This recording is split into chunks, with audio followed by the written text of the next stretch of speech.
Vamos a empezar con esta... Sí, buenas noches.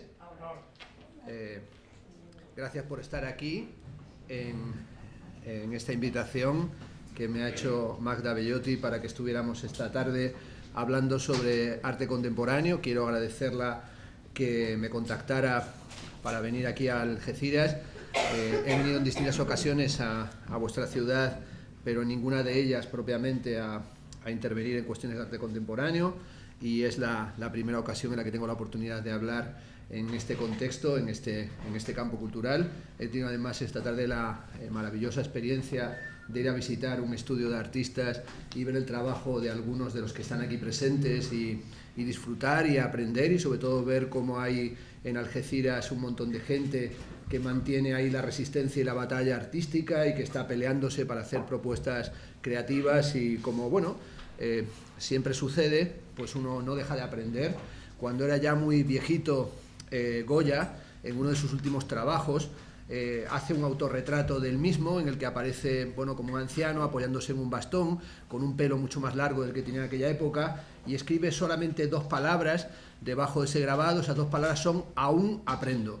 Para mí esa frase sigue siendo una frase fundamental. Es decir, yo creo que mantenemos nuestra intensidad, mantenemos nuestros deseos, mantenemos nuestras pasiones cuando tenemos esa divisa de Goya de "aún aprendo", cuando estamos dispuestos a aprender cada día una cosa nueva, algo diferente. Y aunque yo vengo ahora a dar una conferencia, en realidad la parte para mí más importante ha sido este aprendizaje esta tarde, que también continuemos mañana, que es el de ver lo que están haciendo los artistas aquí en Algeciras y en este contexto, y tratar de dialogar con ellos y seguramente mantener ese diálogo para más adelante. Pero yendo a lo que toca, cuando me invitó Magda a que viniera a impartir una conferencia, también tomando como punto de partida la exposición en la que estamos además situados, de las piezas del meteorito de Mícaez y de los dibujos de estos frotás de la costa de Judith, pensé que tenía que hacer algo que tuviera la posibilidad de dialogar con su trabajo, que no tenía sentido que esto fuera propiamente una explicación solo de esa obra, porque en cierta medida los propios artistas están aquí, es decir, que están Judith y están Miguel, y ellos os pueden en cierta medida acompañar, o os pueden luego explicar las cosas que necesitéis, o si luego queréis que haya un coloquio o un diálogo. Y estuve dando varias vueltas a qué es lo que sería interesante que os planteara. En primer lugar pensé, tengo que decirlo, hacer una conferencia de repertorio, porque bueno, cuando uno tiene algunos años ya de actividad como conferenciante, tiene sus particulares versiones a lo José Luis Perales o a lo Julio Iglesias de canciones que se sabe, y entonces pensé venir con mi Gwendolyn o "¿Quién es él?", "¿En qué lugar se enamoró de ti?". Es decir, pensé hacer un karaoke de cosas sabidas, y por eso planteé este título de Paradigmas del arte contemporáneo, que es una conferencia que preparé hace tiempo y que he impartido en otros sitios, que incluso está colgado un trozo de ella en YouTube, y que, bueno, funciona. Es decir, es uno de esos temazos que sé que funciona. Pero sobre la marcha, este viernes pensé que era un poquito vagueras acudir a dar una conferencia que ya se sabe o que uno ya ha impartido, y decidí preparar una conferencia nueva que se estrena aquí en Algeciras, que no he dado nunca, por lo tanto es una première, es un estreno absoluto. Y entonces decidí cambiar totalmente de tema, y aunque mantenemos el título este de "Entre el meteorito y el oleaje", sobre el paradigma del arte contemporáneo, como veis tiene otro título por encima, que es "Living in a Soapbox", viviendo en una caja de zapatos, logística estética contemporánea.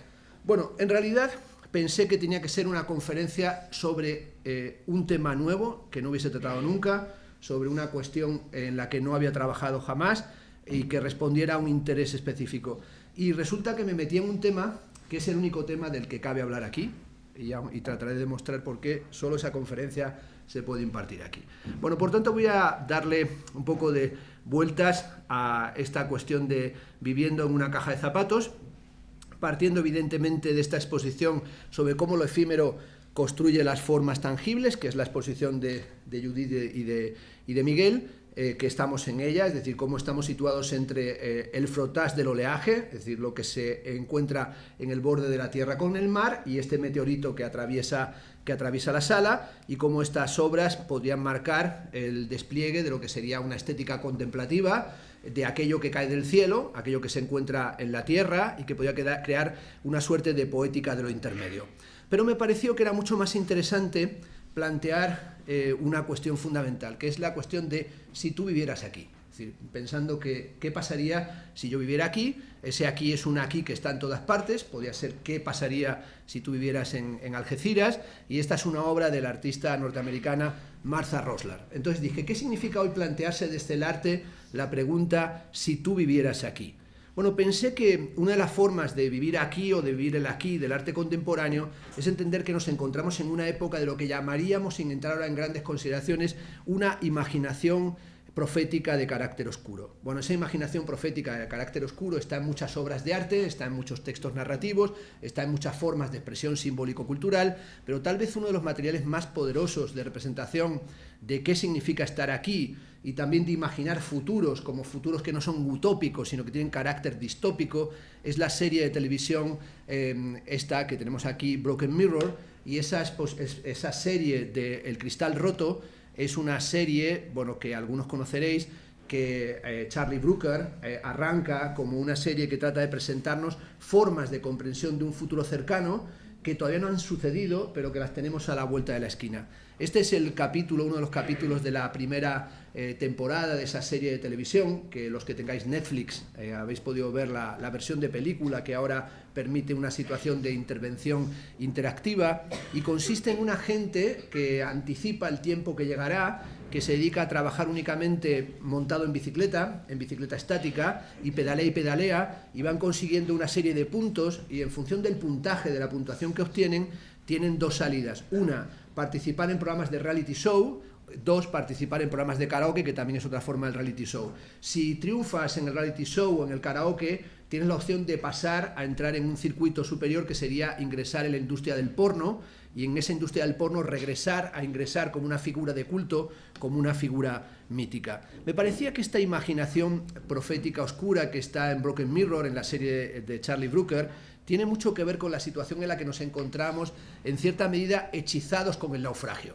Y esta dimensión de estar hechizados con el naufragio es algo que nos situaba en lo que sería entre el meteorito y el oleaje, ¿no? Bueno, el oleaje es el espacio desde que contemplamos el ámbito de lo marino, el ámbito de lo acuático. El meteorito también tiene que ver con un naufragio que sucede en nuestro mundo, que sería la mitología del fin del mundo, la mitología del Armagedón, que apareció mucho en las películas catastróficas de final del siglo XX. Y sobre todo en una situación en la que nos encontramos literalmente hechizados con el naufragio, es decir, vivimos hechizados con una sensación de naufragio, con la importancia que tiene la figura del naufragio como una de las grandes figuras culturales, una de las grandes figuras simbólicas desde el tiempo del romanticismo o desde la estética pintoresca hasta la contemporaneidad. Habría que recordar, bueno, una cuestión que a veces obvia, que el mar ha sido considerado a través de la historia de la cultura como un espacio maldito, como un espacio del que teníamos que mantenernos alejados, es decir, el mar no se inventó para adentrarse en él, y esto hace que la mayor parte de las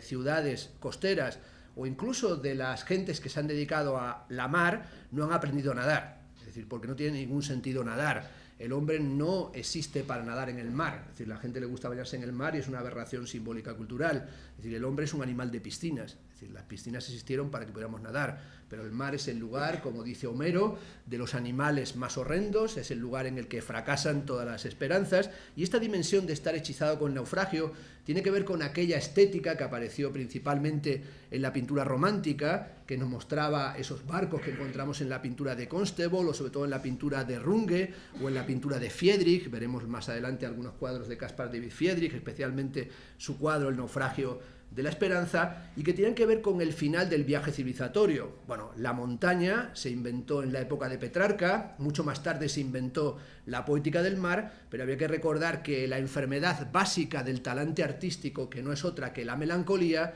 tenía que ver con la representación de un naufragio o con esos hoteles de los inválidos que se ponían en las zonas de costa, donde los aristócratas de la época, principalmente los aristócratas británicos, en su viaje hacia Italia, finalmente se instalaban en esos hoteles y desde allí contemplaban el naufragio de los pobres, el naufragio de los menesterosos, el naufragio de los trabajadores. En la poesía, por ejemplo, del De Rerum Natura, de Lucrecio, se dice: qué dulce es ver cómo fracasan, cómo naufragan los otros, perdidos en un mundo que para nosotros es un mundo de riqueza, es un mundo de dulzura.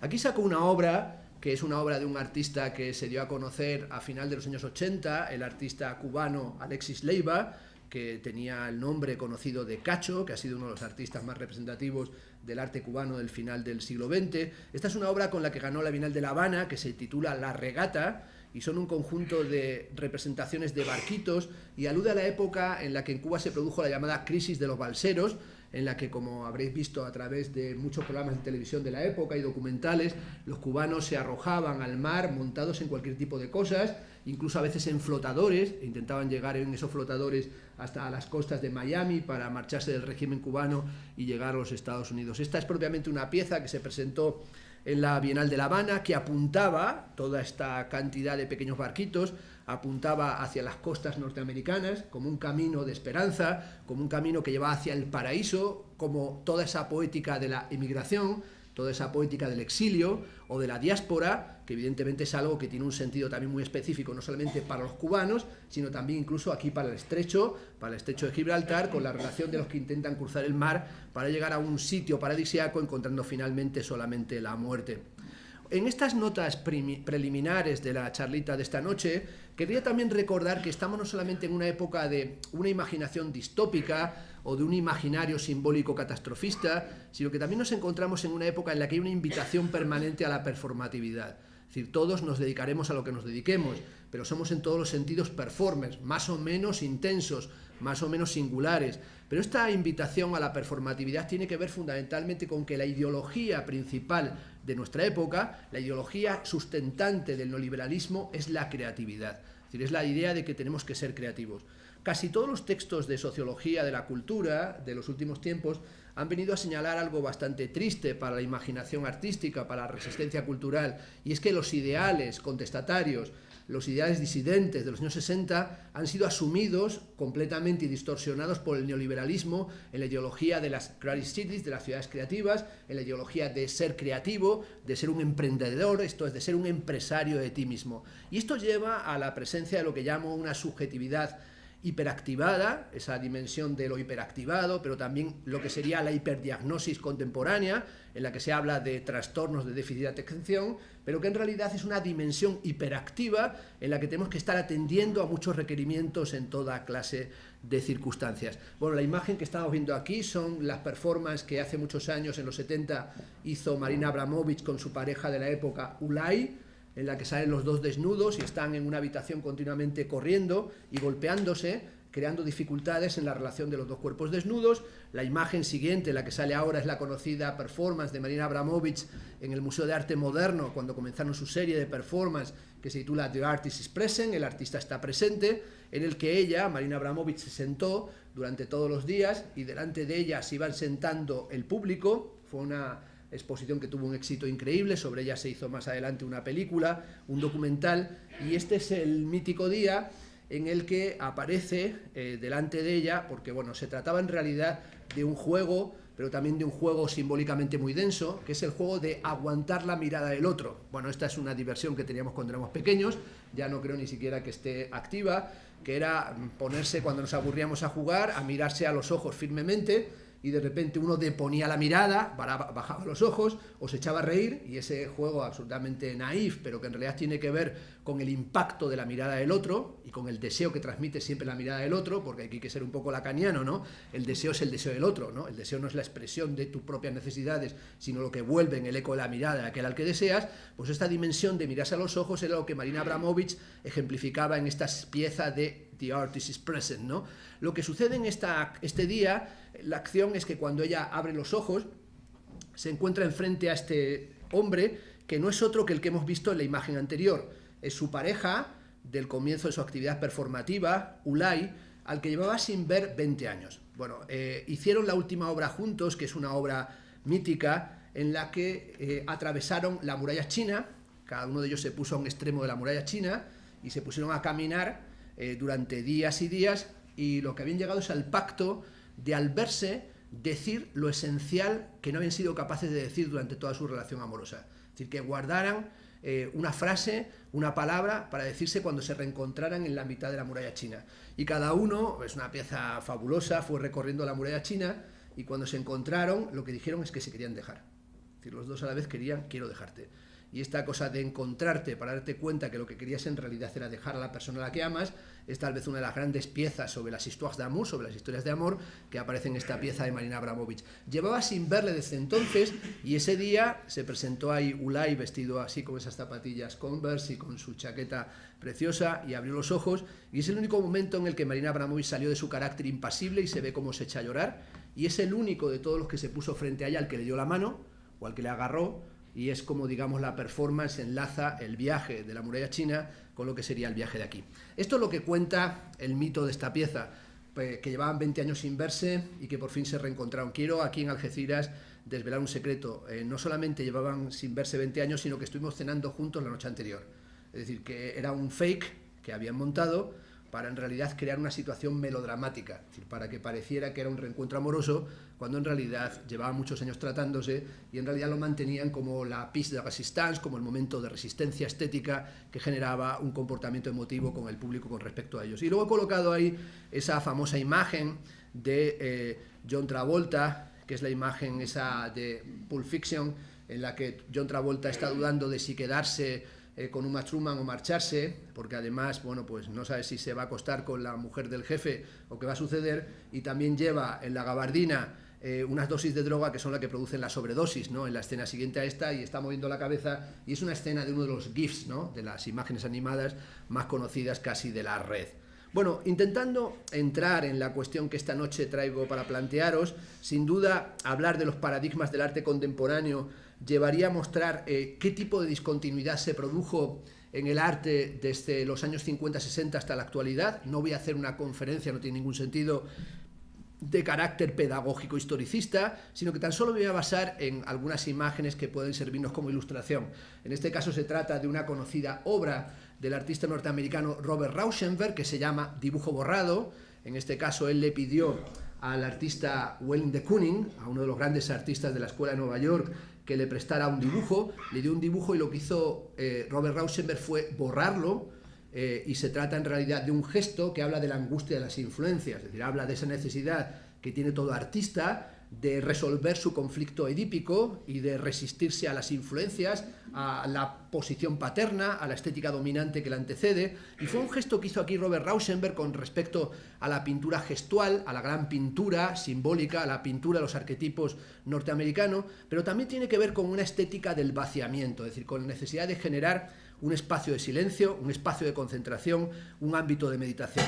Bueno, en realidad Robert Rauschenberg aquí se estaba vengando de lo que habían hecho con él los artistas de la Escuela de Nueva York. Rauschenberg, como todos los que os interese la historia de la pintura sabéis, no es un pintor pop al uso, sino que Rauschenberg era un pintor tardío de carácter expresionista. Es decir, es uno de los pintores que tenía más cualidades para ser un buen pintor expresionista, pero había sido rechazado por la escuela de Jackson Pollock, de Robert Motherwell, de William de Kooning, por una razón sencilla: porque era homosexual.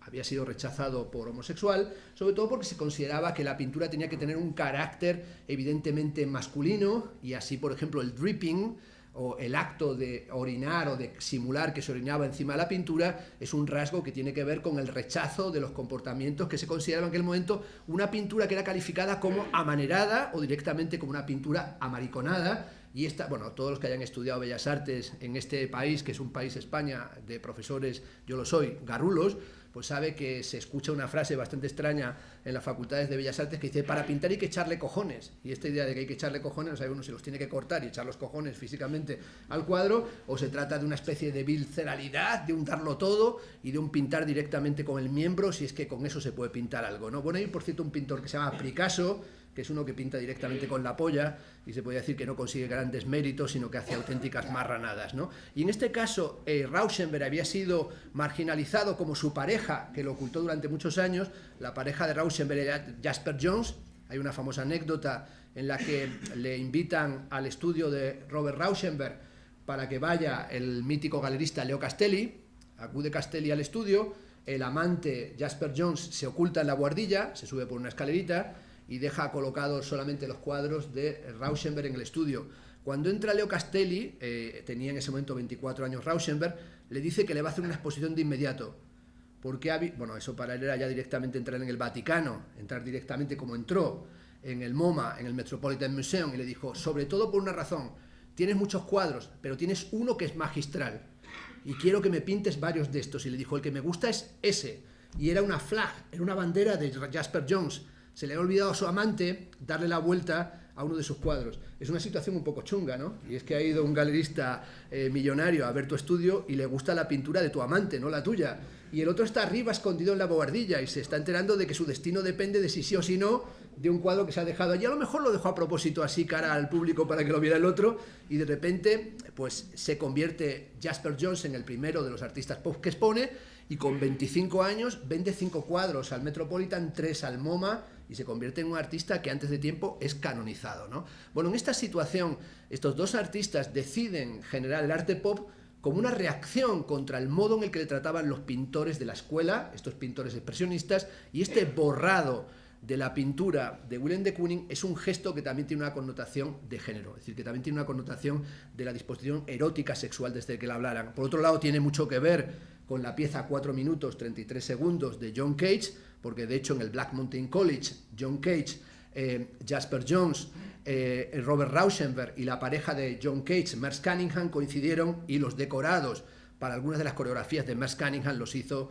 el propio Robert Rauschenberg. Esta idea del vaciamiento o de la desposesión tiene que ver mucho con un tropo retórico, con el tropo del vacío, que lo podemos encontrar en la escultura de Jorge Oteiza, de Chillida, en nuestro país, en la filosofía de Martin Heidegger, lo podemos encontrar en la poesía de José Ángel Valente, es decir, que atraviesa la historia de la cultura en relación no solamente con los paradigmas grecolatinos, sino también con el viaje a Oriente, o con la fascinación que la cultura oriental tiene para la estética del siglo XX, como sería toda la fascinación por el Zen, o por la idea de que el Sansara es un yata, de que el vacío es la plenitud. Esta es una obra del artista Yves Klein, es su galería vaciada, la galería Iris Clerc, cuando vació completamente una galería, y es también algo análogo al dibujo borrado de Robert Rauschenberg sobre Willem de Kooning, que es hacer una pausa, hacer un vacío, para tratar de ver qué tipo de energías son las que van a generar las tendencias del arte contemporáneo. Bueno, yo voy a hacer esa pequeña pausa, que sería la pausa de la conferencia que no voy a impartir esta noche, la que tenía entre manos,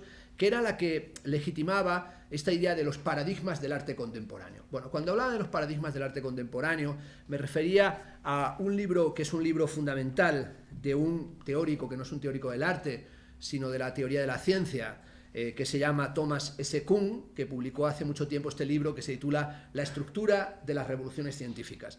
Es tal vez uno de los libros más importantes de la historia de la ciencia, de la metodología de la ciencia y de la epistemología, y es un libro que evidentemente a toda la gente que no se ha relacionado con esos campos de la teoría de la ciencia seguramente no les suene a nada, pero que es uno de los libros fundamentales que reorganizó la forma en la que entendemos qué significa la ciencia. El libro de Thomas Kuhn es un libro en el que lo que hace Thomas Kuhn es tratar de explicarnos la lógica de los descubrimientos científicos, es decir, cómo se han producido los descubrimientos científicos fundamentales de la civilización, no desde el punto de vista de la historia, sino aclarándonos algo fundamental: la ciencia funciona de forma paradigmática. Bueno, nos explican la historia como una secuencia sucesiva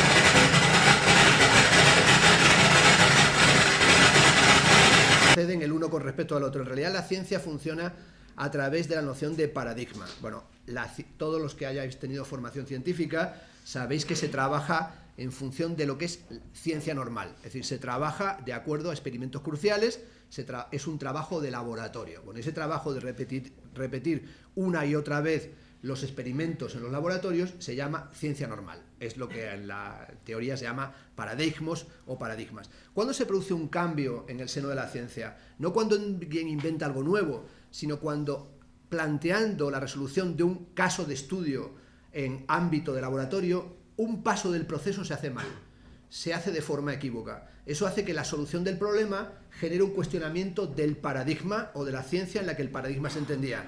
Esto es, las transformaciones científicas de Galileo, las transformaciones científicas que se producen en Curie, las transformaciones como se producen en Einstein, el espacio riemanniano, es decir, todas las transformaciones científicas no es que se inventara una nueva teoría, sino que la teoría, el paradigma que teníamos no funciona porque hemos seguido mal los pasos del proceso del laboratorio. Esto genera un proceso que se llama ciencia revolucionaria. Bueno, esa idea de paradigma, ciencia normal, ciencia revolucionaria, es un asunto que me ha interesado sobre todo para tratar de explicar los fenómenos artísticos, no solamente, digamos, de una forma analógica, sino en relación con las transformaciones científicas que en cada momento acontece. Es decir, cada época, cada articulación epistémica del conocimiento tiene que ver con un proceso filosófico, con un proceso científico, que es la ciencia normal que articula cada momento. Como sucede, por ejemplo, con la genética, que sería la ciencia fundamental de la comprensión del campo contemporáneo en el que nos encontramos inscritos, y sobre todo la biotecnología y la nanotecnología aplicada a la genética, que es la que interviene en todos los paradigmas arquitectónicos y artísticos contemporáneos en los que nos encontramos ahora, digamos,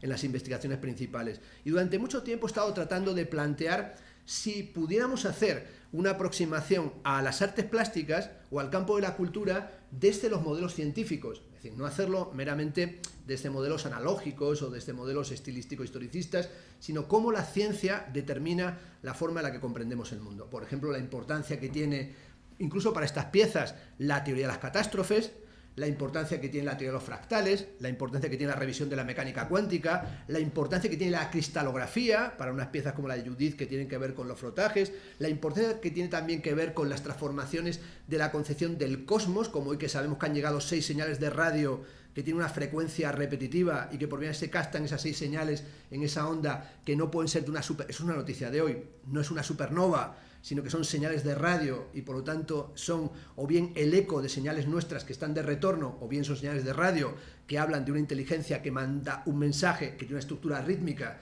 Por lo tanto, todos los alienígenas, ¿no?, y todos los que les gusta esas series de cuarto milenio tendrán ya la certeza de que existe vida extraterrestre. Bueno, es una pregunta que siempre se hace. ¿Hay vida extraterrestre?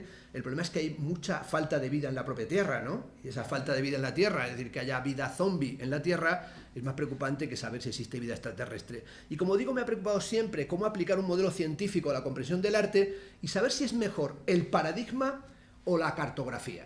Es decir, si es mejor una explicación paradigmática o una explicación cartográfica. Y entre el oleaje y el meteorito pensé que hoy nos venía mejor una explicación cartográfica. Y voy a tomar esta idea de la explicación cartográfica sin dejar de señalar que hay un libro, que es este que sale aquí, que se titula El paradigma del arte contemporáneo, de Nathalie Heineck, en el que ella presenta las estructuras principales del arte contemporáneo o cómo ha sido el arte contemporáneo del final del siglo XX, y es un libro fundamental que se publicó en francés hace un tiempo y ha sido traducido el año pasado al español. Es un libro que en Francia tiene 20 y tantas ediciones, en España el libro ha pasado sin pena ni gloria, de hecho no ha sido reseñado en ningún medio de comunicación.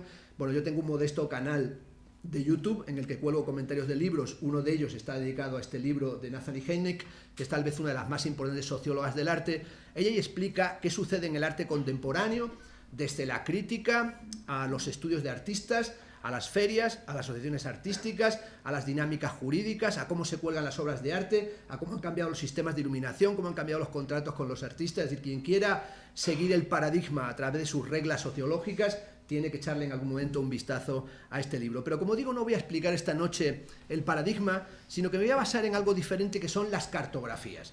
A mí me interesa mucho, o me parece relevante, las cuestiones de los mapeados, y sobre todo lo que llama Frederick Jameson en su libro El posmodernismo o la lógica cultural del capitalismo avanzado, los mapas cognitivos. Los mapas cognitivos son los mapas que nos permiten entrar y salir de situaciones complejas. Por lo tanto, una de las cosas fundamentales, una de las cosas que necesitamos, son mapas para comprender nuestro tiempo. No necesitamos solamente la brújula, porque una brújula sin cartografía no sirve para nada. A mí es un tema que me empezó a interesar por casualidad. Hace muchos años nos invitaron a Eugenio Trías, al filósofo, bueno, uno de los filósofos más importantes que hubo en nuestro país, y a mí a Suecia. Aceptamos ir a Suecia, pues por descojono, porque me interesaba mucho saber qué significaba la expresión hacerse el sueco. Yo me baso muchas veces en chorradas, entonces había ido mucho, es que hacerse el sueco. Luego cuando llegué a Suecia, que era lo único que quería saber qué significaba hacerse el sueco, descubrí que en Suecia se dice hacerse el danés. Es decir, que para ellos no existe hacer el sueco. Bueno, es una cosa muy conocida. Si abres el diccionario de la Real Academia de la Lengua Española y vas a la palabra loco, dice loco, del portugués louco. Y si vas al diccionario de la lengua portuguesa pone louco, del español loco. Es decir, nadie reconoce que la tontería, la locura y lo extraño es propio de tu país. La sífilis para los españoles es el mal francés, para los franceses es el mal español. Es decir, que siempre hay una especie de recurrencia de que lo malo viene de otra parte. Y esta preocupación, digamos, por los mapas cognitivos es algo que me pareció que iba convirtiéndose en fundamental, porque yendo a Suecia pues nos anunciaron que, bueno, que nos habían hecho catedráticos de la universidad y nosotros no entendíamos nada de lo que nos decían, y entonces nos dijeron que nos habían hecho catedráticos y dijimos, pues es un honor. ¿Y de qué disciplina? Y dijeron, de cartografía. Y dije, ¿cómo de cartografía? No sabemos nada. Y entonces dijeron, hemos traducido sus libros, y habían traducido 4 libros nuestros, y los hemos traducido y son de cartografía. Y le dije a Eugenio, tía, digo, estos suecos están locos, porque ni somos cartógrafos, ni sabemos nada de mapas, ni cuento que lo fundó. Y como a veces se producen estos equívocos tan extraños, bueno, a mí, por ejemplo, una vez me cogió un taxista y dijo que le gustaba, que me admiraba, que me tenía que le fascinaba mi obra, que me tenía una devoción enorme en Gijón, y después de dar vueltas le dije, ¿y de mi obra qué es lo que más te interesa? Me dijo, cuando cantas con la gorda y el enano.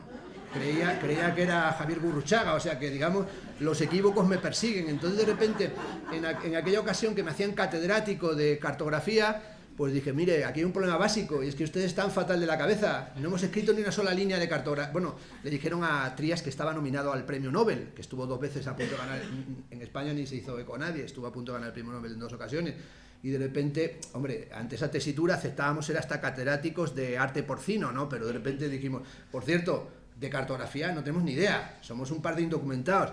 Y entonces apareció un señor, que era el presidente de la Academia del Nobel, y dijo, por favor, ustedes son unos humoristas, su obra es toda cartográfica. Y dije, pues muy bien, lo que tú digas, colega, no te enteras de nada. Y entonces dijo, vamos a ver, la obra de Trías, ¿de qué trata? Del límite, de la topología, de la ontología, del perímetro existencial. Claro, fue demostrándonos que sin darnos cuenta, todas las nociones que empleábamos eran nociones cartográficas. Y por tanto, de la noche a la mañana, al día siguiente había una conferencia para 500 personas en un teatro, y nos dijeron, se titula Congreso Internacional de Cartografía. Dije, ole tú. Entonces nos fuimos los dos al hotel con más miedo que vergüenza. Yo tenía la habitación enfrente suya y vi como toda la noche tenía la luz encendida, estuvo escribiendo, yo también, la conferencia del día siguiente, y yo vi como aquel hombre salió y se puso a hablar de la cartografía y la delimitación de las ciudades de Roma a Bizancio, y de una conferencia así improvisada, tratando de contar lo que contara. Yo me inventé un rollo patatero sobre el mundo extremeño del que provengo y fuimos realmente ovacionados. No se entendió nada, pero nos ovacionaron, ¿no?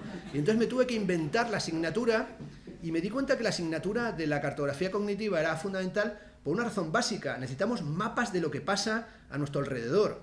Me di cuenta que cuestiones que yo hablaba con mis alumnos de Historia del Arte, donde imparto clase, pero también en Filosofía y también en Antropología y en Música, pues ¿qué pasaba? Que los filósofos no sabían nada de artes plásticas, que los artistas plásticos no sabían casi nada de filosofía o de arquitectura, que los sociólogos no tenían ni idea de lo que estaba sucediendo en la danza, y que a veces solamente hacer un mapa de problemas contemporáneos y de cuestiones contemporáneas te servían no para la cultura general, para darte un barniz de pseudo intelectual, sino para orientarte en el pensamiento, es decir, para saber qué pasa en tu época. Es decir, tenemos a veces que localizarnos y que ubicarnos. Y en este sentido planteé hoy una reflexión que era una cartografía cognitiva sobre qué era o cuál era el tema fundamental sobre el que tendría que hablar y sobre el que tenía que pensar aquí en Alcultura. Y entonces se me ocurrió que el único tema del que podía hablar era de la estética de la contenedorización, es decir, de la estética del contenedor.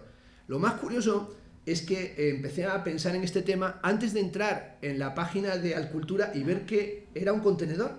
Es decir, me puse a darle vuelta a este tema sin saber que este sitio era un container, que era un contenedor. Entonces dije, pues miel sobre hojuelas. Es decir, resulta que voy a hablar sobre qué pasaría si estuviera aquí. Es decir, que en realidad quiero explicar esta noche o esta tarde la idea de qué sentido tiene el contenedor. Es decir, por qué el container, el contenedor, es crucial para la comprensión del arte contemporáneo. Bueno, el contenedor es una de las grandes, no es solo una de las grandes innovaciones, es una de las 2 más importantes innovaciones que tiene la economía y la logística del final del siglo XX y comienzo del siglo XXI. En realidad, la innovación del container se introduce en el año 1956. Es decir, es una innovación bastante particular, en la que el que creó esto en lo que nos encontramos ahora, este contenedor, esto lo creó un tipo que se llama Malcolm McLean. El tal McLean no inventó el contenedor, sino que en realidad hizo que cambiara un objeto de función. Hizo que la carga, o que el elemento de la carga del camión se volviera independiente para modificar toda la forma de la gestión y toda la estructura de la logística. Y ese cambio de la estructura y ese cambio de la logística es fundamental no solamente para el ámbito portuario o para el ámbito de la construcción del capitalismo contemporáneo, sino también para la transformación de la producción, de la riqueza y de la cultura. Por tanto, quería darle vueltas a esta idea de la estética de la contenedorización, la estética del container, del contenedor, como una clave fundamental para nuestra época, porque en realidad la aparición del contenedor, el primer contenedor lo crea este McLean en el año 1956. En el año 1966 sale el primer barco lleno de containers, 46 exactamente, y a partir de ahí se convierte en la forma generalizada del transporte de mercancías, que genera una transformación absoluta de las formas del trabajo y de la comprensión del puerto, es decir, de cómo son las tareas del puerto. Es decir, crea un final de las formas tradicionales del trabajo portuario, de los estibadores, de cómo se hacía la tarea de la estiba, crea un sistema de producción deslocalizado, cambia los centros de producción y crea lo que es la logística del sistema comercial contemporáneo. Es una idea, esta de la estética del contenedor, a la que no he llegado yo solo, sino que es una idea que me la ha proporcionado un libro que acaba de ser traducido, se presentó la semana pasada en Madrid, acaba de publicarse, de Alberto Toscano y de Jeff Kinkley, que se titula Cartografías de lo absoluto. Bueno, es un libro de estos dos teóricos, es un teórico italiano y el otro es un teórico británico, dan clase el uno en Goldsmith y el otro en la Nueva Escuela de Investigaciones Sociales en Nueva York, y es un libro que toma la idea de Fredric Jameson de que tenemos que hacer cartografías cognitivas para mostrar qué importancia tiene el mapeo, o qué importancia tiene la estética del mapeo, y por qué tenemos que saber dónde nos encontramos y para qué sirve esta estética del contenedor. Bueno, aquí dicen Kinkley y Toscano que podría decirse que hay un deseo cartográfico que inspira gran parte de la práctica artística contemporánea, pero que llama sobre todo la atención porque la forma contenedor, la forma de la caja, tiene un carácter claramente estético. Es una materialización, dicen Toscano y Kinkley, estúpida, indiferente, intercambiable, de la circulación abstracta del capital, es una especie de númeno idéntico y concreto, pero que tiene que ver con el consumo y con las formas del consumo fenoménico. La imagen que sale arriba, que se ve un poco mal, es la imagen de uno de los fotógrafos más importantes contemporáneos, que se llama Alan Sekula, y esta se llama Fish Story, y esta es una serie que hizo Alan Sekula sobre la política, la estética de la logística de los contenedores. Es decir, es una serie completa sobre cómo modificó el contenedor la forma de vida contemporánea. Y sobre todo esta dimensión de los contenedores que tienen que ver no solamente con las transformaciones del capitalismo y de los sistemas de mercancía, sino también con el capital artístico. Es decir, cuál es el tipo de economía que sostiene al arte. Y en esta dimensión, digamos, de cómo los contenedores van apareciendo en algunos productos culturales contemporáneos. No voy a ser exhaustivo.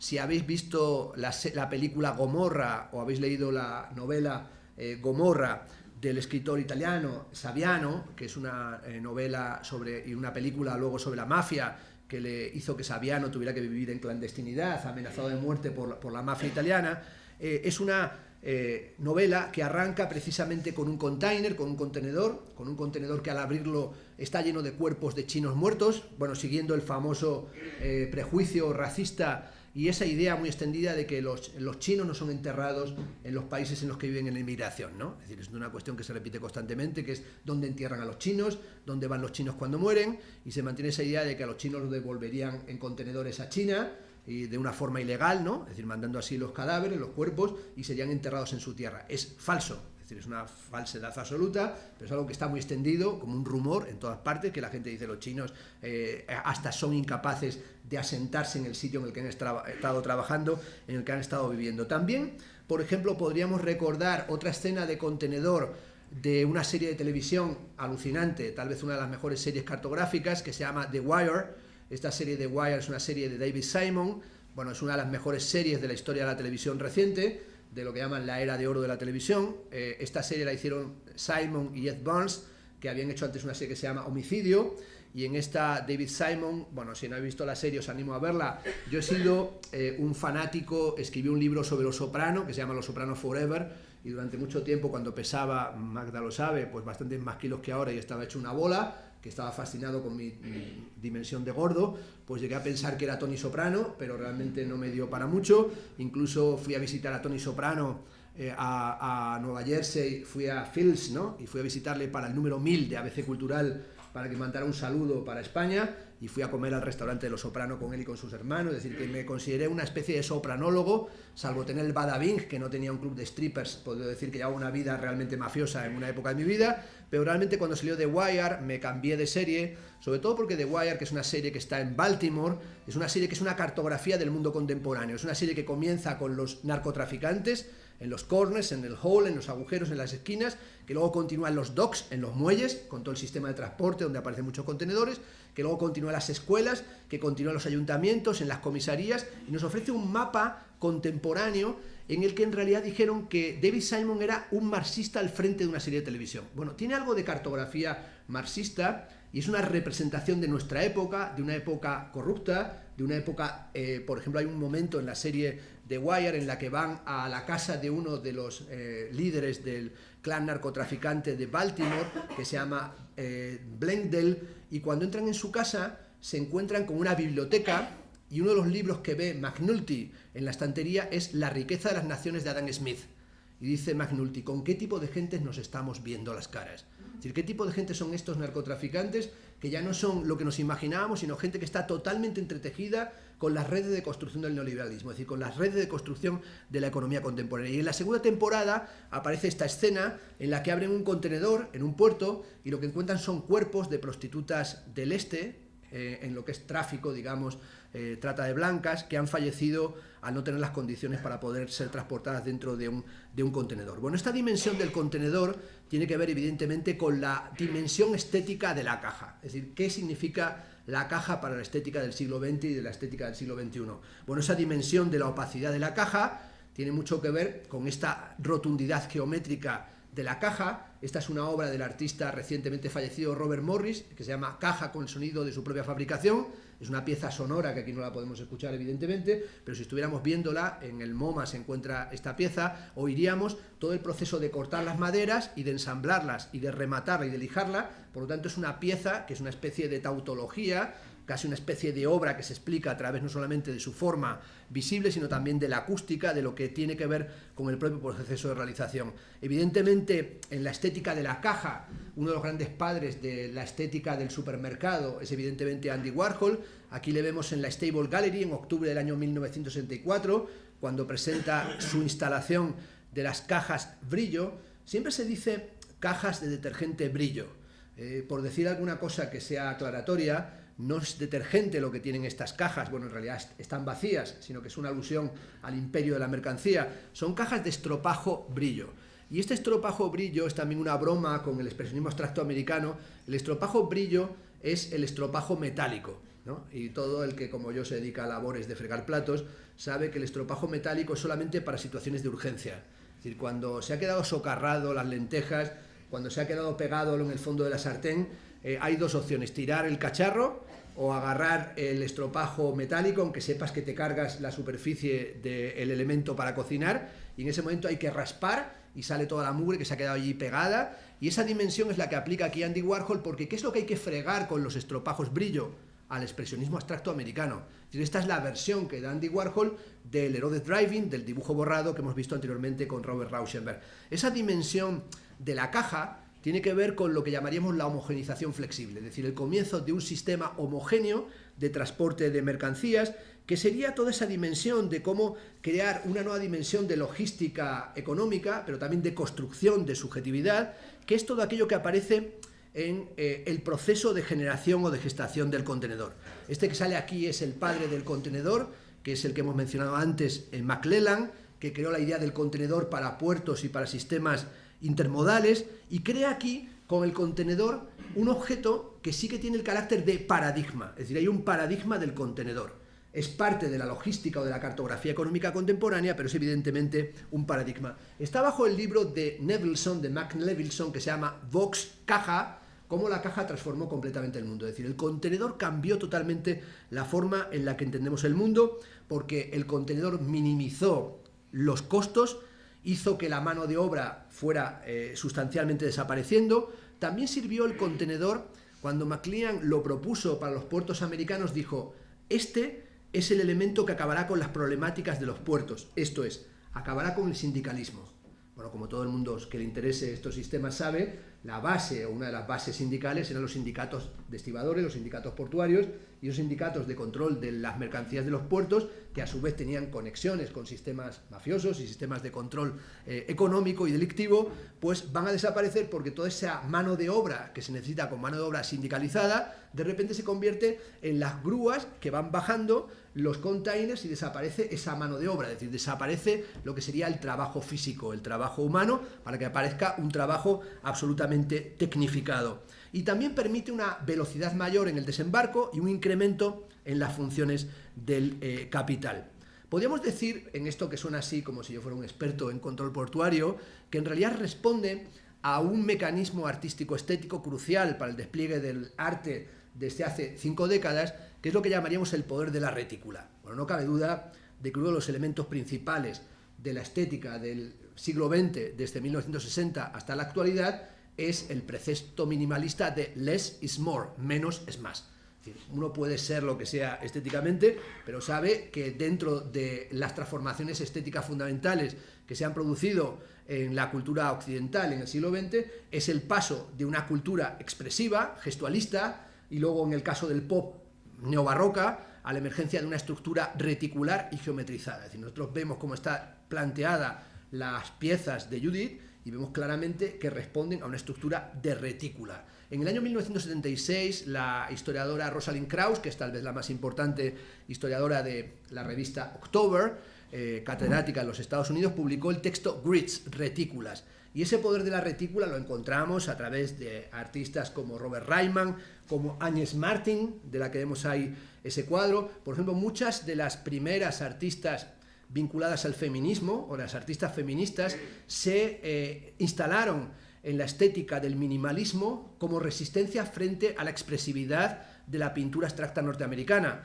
Lo podemos ver en Eva Hesse, lo podemos ver en Agnes Martin, es decir, que hay un paso hacia el minimalismo y sobre todo hacia la retícula, y un trabajo que luego va a iniciarse, por ejemplo, con todas las artistas como Rosemary Trockel, que van a introducir las labores del bordado y van a reivindicar las labores de la costura, frente a todo lo que es la marginalización de la costura y de las tareas presuntamente femeninas por parte no solamente del arte, sino incluso del psicoanálisis, ¿no? Cuando Sigmund Freud, en los 3 ensayos sobre experiencia sexual femenina, habla de las mujeres como mujeres que solamente pueden entregarse a labores de costura, ¿no? Y esa reivindicación de lo mínimo, de lo minimal, pero también de la costura, es una posición que tuvo mucho que ver con el minimalismo. Y incluyo aquí también en esta pantalla la imagen de 2 elementos de la reticulación y del poder de la retícula. El de arriba, el que veis ahí, es un modelo fundamental para la comprensión de nuestra sociedad, es el dibujo del reformista ético Jeremy Bentham y es el modelo de la prisión panóptica.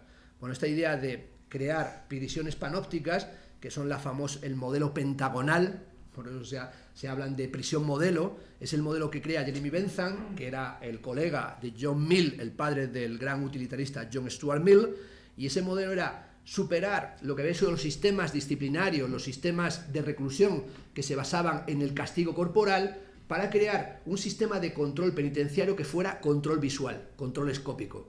Por tanto, había que crear el elemento central que se llama el panóptico, y ese elemento central panóptico, desde las galerías estarían colocadas en una función radial para construir un pentágono, y desde ahí se podrían ver transparentemente a todos los reclusos colocados en sus celdas, y con el control visual se mantendría geométricamente a la población carcelaria totalmente estabilizada, totalmente estabulada. Bueno, esa idea del panóptico la va a retomar el filósofo Michel Foucault cuando hace su libro Vigilar y Castigar, para mostrarnos que nuestra sociedad, en la sociedad en la que nos encontramos, es una sociedad de disciplina del control visual. Aquí comienza lo que es la estética y la política de la videovigilancia, es decir, de ese control permanente de nuestras formas de vida, que es en realidad, al final, una suerte de parametrización. Y debajo se encuentra una imagen del arquitecto Ren Koolhaas, de su libro Delirious New York, sobre la construcción de Nueva York y el poder de la retícula, porque como sabemos arquitectónicamente el ensanche, la retícula, la geometrización es la base de la construcción de la modernidad, sobre todo desde que el CIAM, en la Conferencia Mundial de Arquitectura con Le Corbusier, estableciera la división de funciones de la ciudad y combatiera a sangre y fuego la ciudad conversacional, la ciudad de la plaza, la ciudad de las calles, la ciudad de las callejuelas, la ciudad de los encuentros, la ciudad de las barricadas.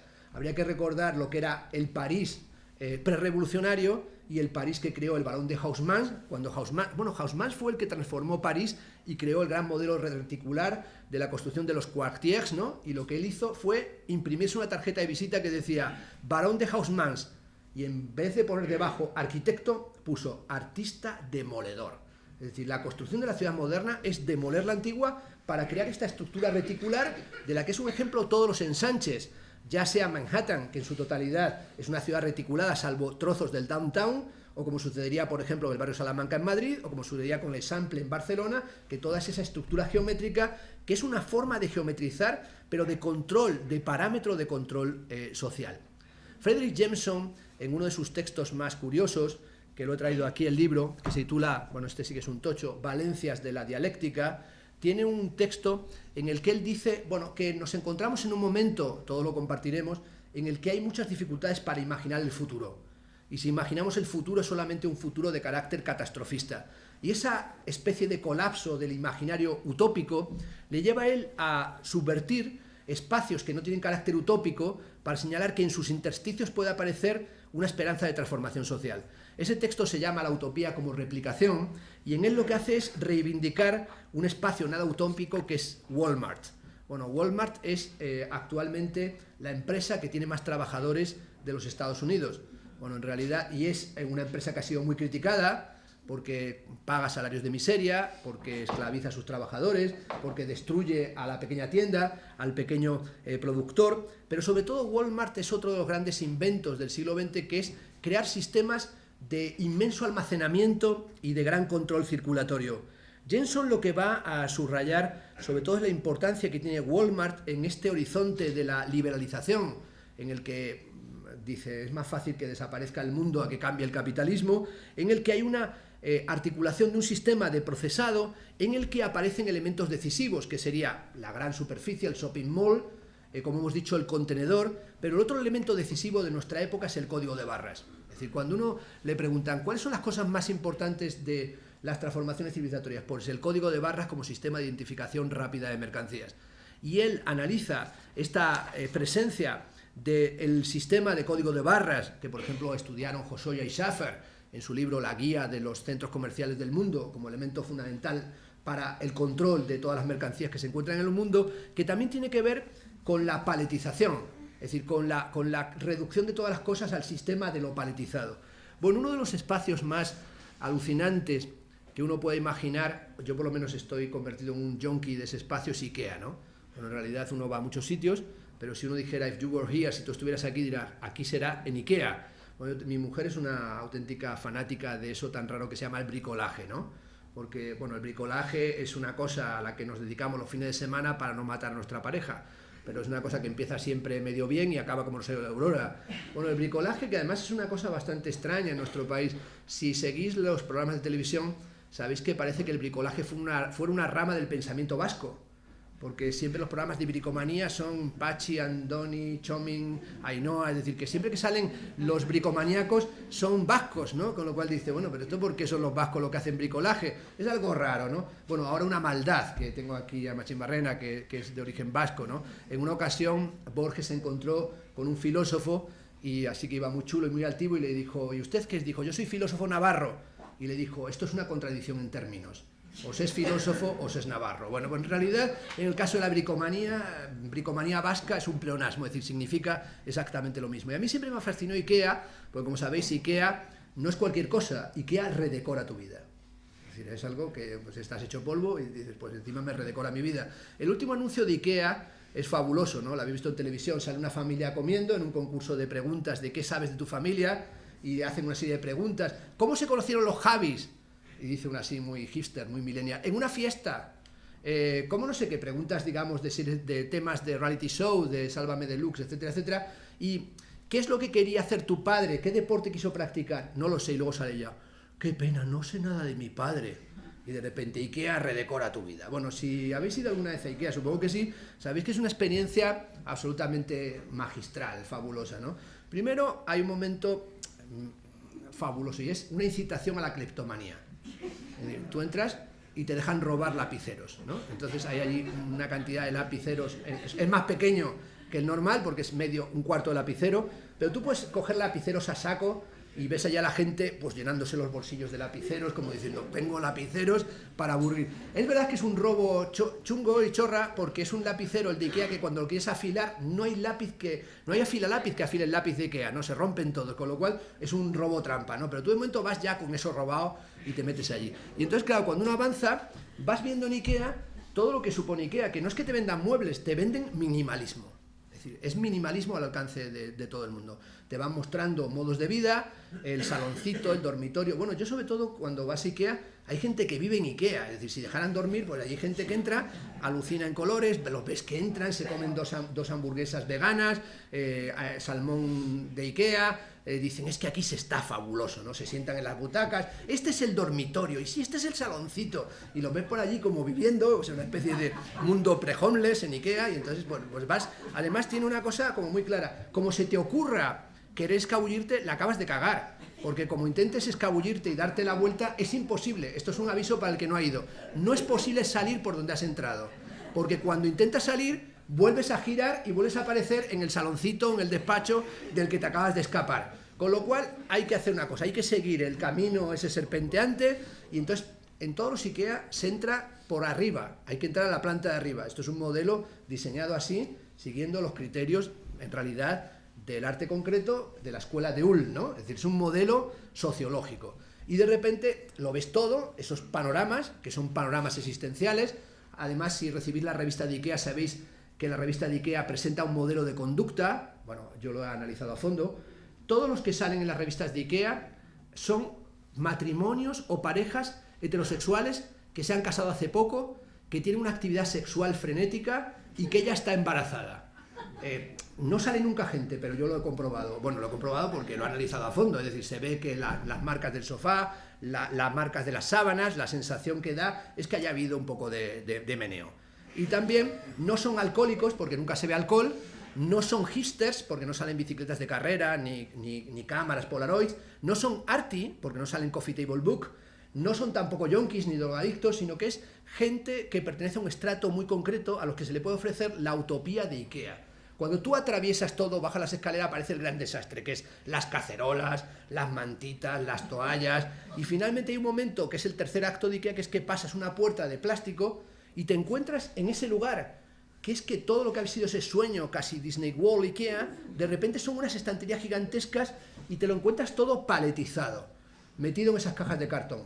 Te lo has tenido que apuntar en un papel, porque se llaman estantería Hadrun, librería Brodrum, sofá Hadrun Brodrum, es decir, está todo en sueco, con lo cual, no, si os dais cuenta, no hacen que sea fácil pronunciarlo, y de repente vas con aquello, te lo sirven y te lo dan en una caja de cartón.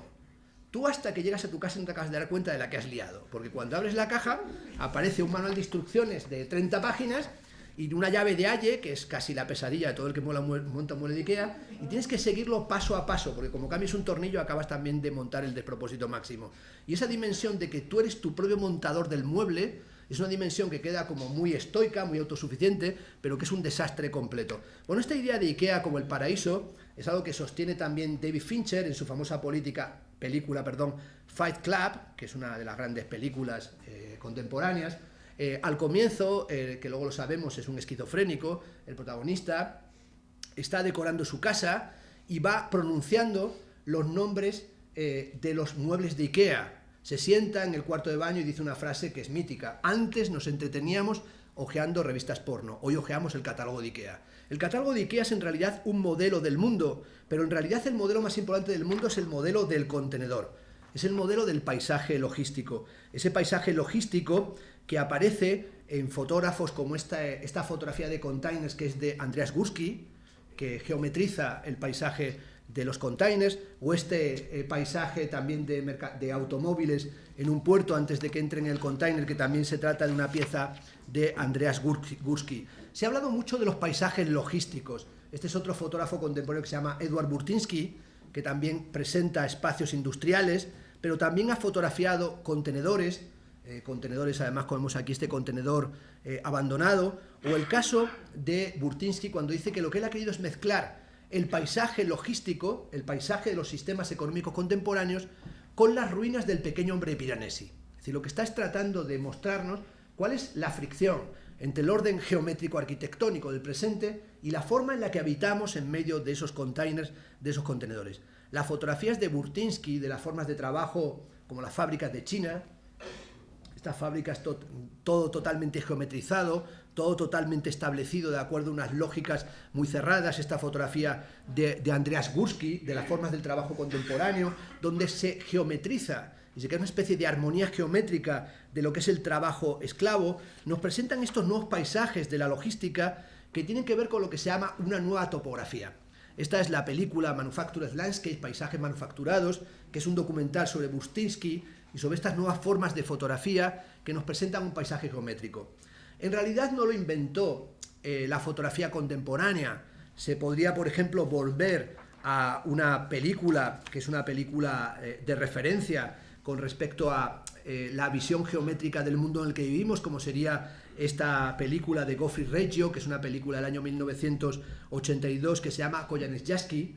Bueno, es una película con música de Philip Glass, la podéis descargar entera en internet, y en esta película, en ese link de abajo, en el Koyaanisqatsi, se ve toda esta idea de colocar la cámara y dejar que fluyan continuamente los automóviles para que generen pintura, para que generen una geometría. En esta película, por ejemplo, aparece la demolición del edificio de Prudy-Goe, que consideran Charles Jenks, por ejemplo, que es el comienzo del posmodernismo, o el caso de las fotografías de Franz Brauer, que hace fotografías también de geometrías de containers, o trata de mostrar la nueva abstracción, la nueva topografía que aparecen a través de los contenedores. Evidentemente, hablar sobre el contenedor, y es un tema que hoy nos llevaría mucho más tiempo del que tengo, tiene que ver también con qué es lo que hay dentro del contenedor, es decir, qué significa esta dimensión del contenedor.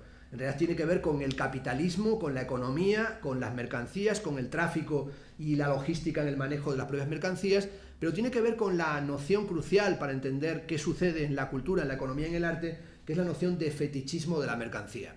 Bueno, la noción de fetichismo es un término que tiene por lo menos tres acepciones. Uno es la noción antropológica, que tiene que ver con el totemismo, con los rituales, con la manifestación de lo sagrado, de lo simbólico, como aparece, por ejemplo, en los textos de Marcel Mauss, o como aparece en Lévi-Strauss, ¿no?, en los análisis de totemismo y fetichismo. El otro es la noción de fetichismo, como aparece en el fetichismo sexual, en Sigmund Freud, que tiene que ver con el miedo a la castración. Y la otra es la noción fundamental de fetichismo que establece Carlos Marx en el libro primero, capítulo primero del Capital. Es decir, no hace falta avanzar mucho en el libro para encontrar ese famoso capítulo sobre el fetichismo de la mercancía, en el que lo que nos muestra Carlos Marx es que las mercancías sirven para generar hipnosis, es decir, sirven para ocultar.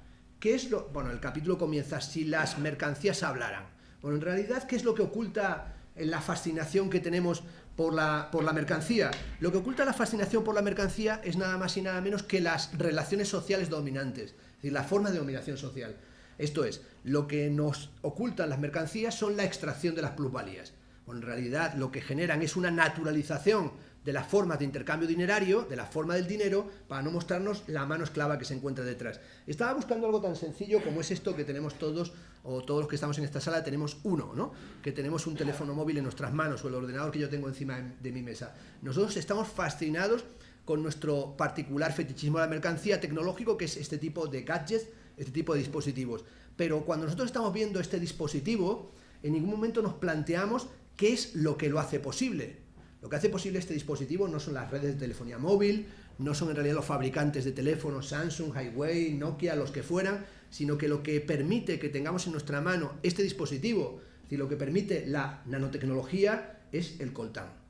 Pero nosotros, para poder tener este dispositivo en la mano, tenemos primero que no saberlo, o si lo sabemos, olvidarlo.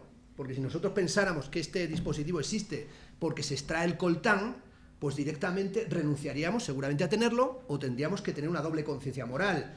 como sabéis, porque esto sí está cada vez más visto, tras documentales, el material principal con el que se hacen los dispositivos computacionales informáticos y los teléfonos móviles es con el mineral, con el coltán, que se extrae en forma esclavizada en el Congo, o que se extrae en zonas que están dominadas por lo que serían milicias, pero también por sistemas de trabajo esclavo, y si habéis visto los documentales, son formas de extracción del material que solamente pueden entrar niños pequeños, y se ve cómo entran niños pequeños en agujeros excavados en la tierra para extraer esto que a nosotros nos hace decir, uy, qué guay, tengo un teléfono de última generación, tengo lo último que ha sacado esta compañía o la otra en telefonía móvil, y sin embargo tenemos esto porque no queremos saber cuál es la condición de posibilidad para lo que lo tengamos. No deja de ser paradójico y hasta funesto como destino que la extracción de coltán coincida con uno de los ámbitos principales de extracción de una materia fundamental para el despliegue del capitalismo.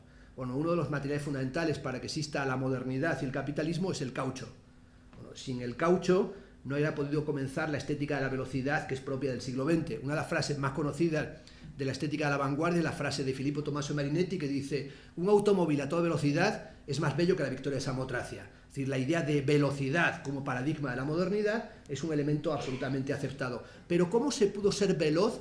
¿Cómo pudo aparecer la velocidad de la cultura contemporánea? Pues pudo comenzar cuando la rueda fue acolchada con el caucho y permitió un nivel menor de fricción.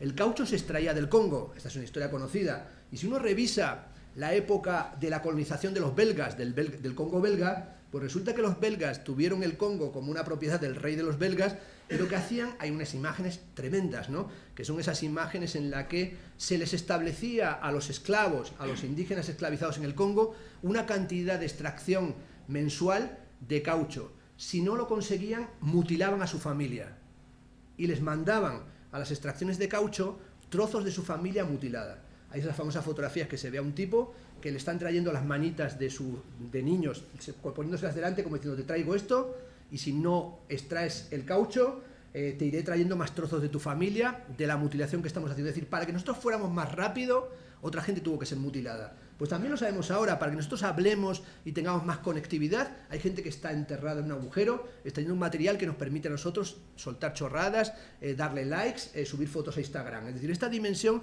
es la dimensión contemporánea del fetichismo de la mercancía.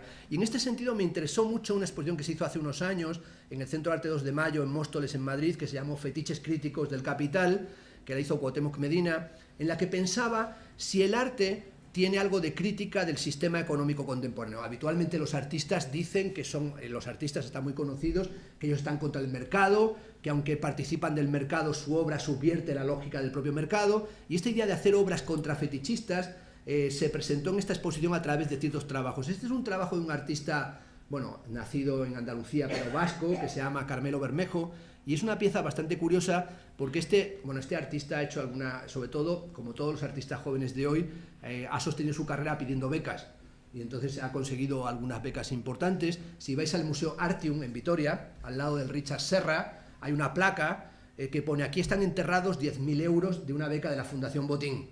Y él dice que los enterró, yo no me creo ni que enterrará un céntimo de euro, pero allí está la placa de eso. Pero lo que sí es cierto es que utilizó el dinero que ganó con las becas para hacer algunas obras de crítica del sistema económico. Por ejemplo, ganó una beca del Banco Santander, y en la época, bueno, de Aznar y sobre todo el plan Ibarretxe, que es algo que existió pero que ya hoy en día suena como muy remoto, lo que hizo fue comprar durante una semana todos los billetes de autobús Bilbao-Madrid, Madrid-Bilbao.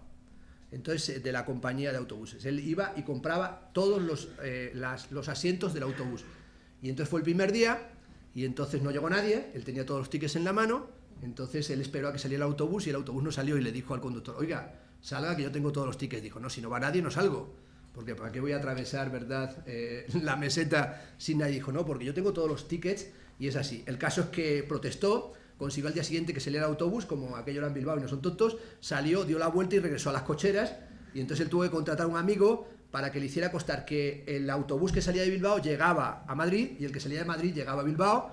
Lo que luego hicieron fue cambiar las placas de la matrícula para falsear la cosa con aquel hombre, con aquel becario, con aquel artista, pero era un poco una reflexión sobre la falta de comunicación y también sobre la falta de comunicación política en el ambiente en el que nos encontramos. En este caso, esta pieza es una aspiradora que él le pidió al director del museo, Ferran Barenblit, y lo que hizo fue cambiar dos piezas del interior de la obra, del interior del objeto, cambiando 2 piezas internas de la aspiradora por piezas de oro.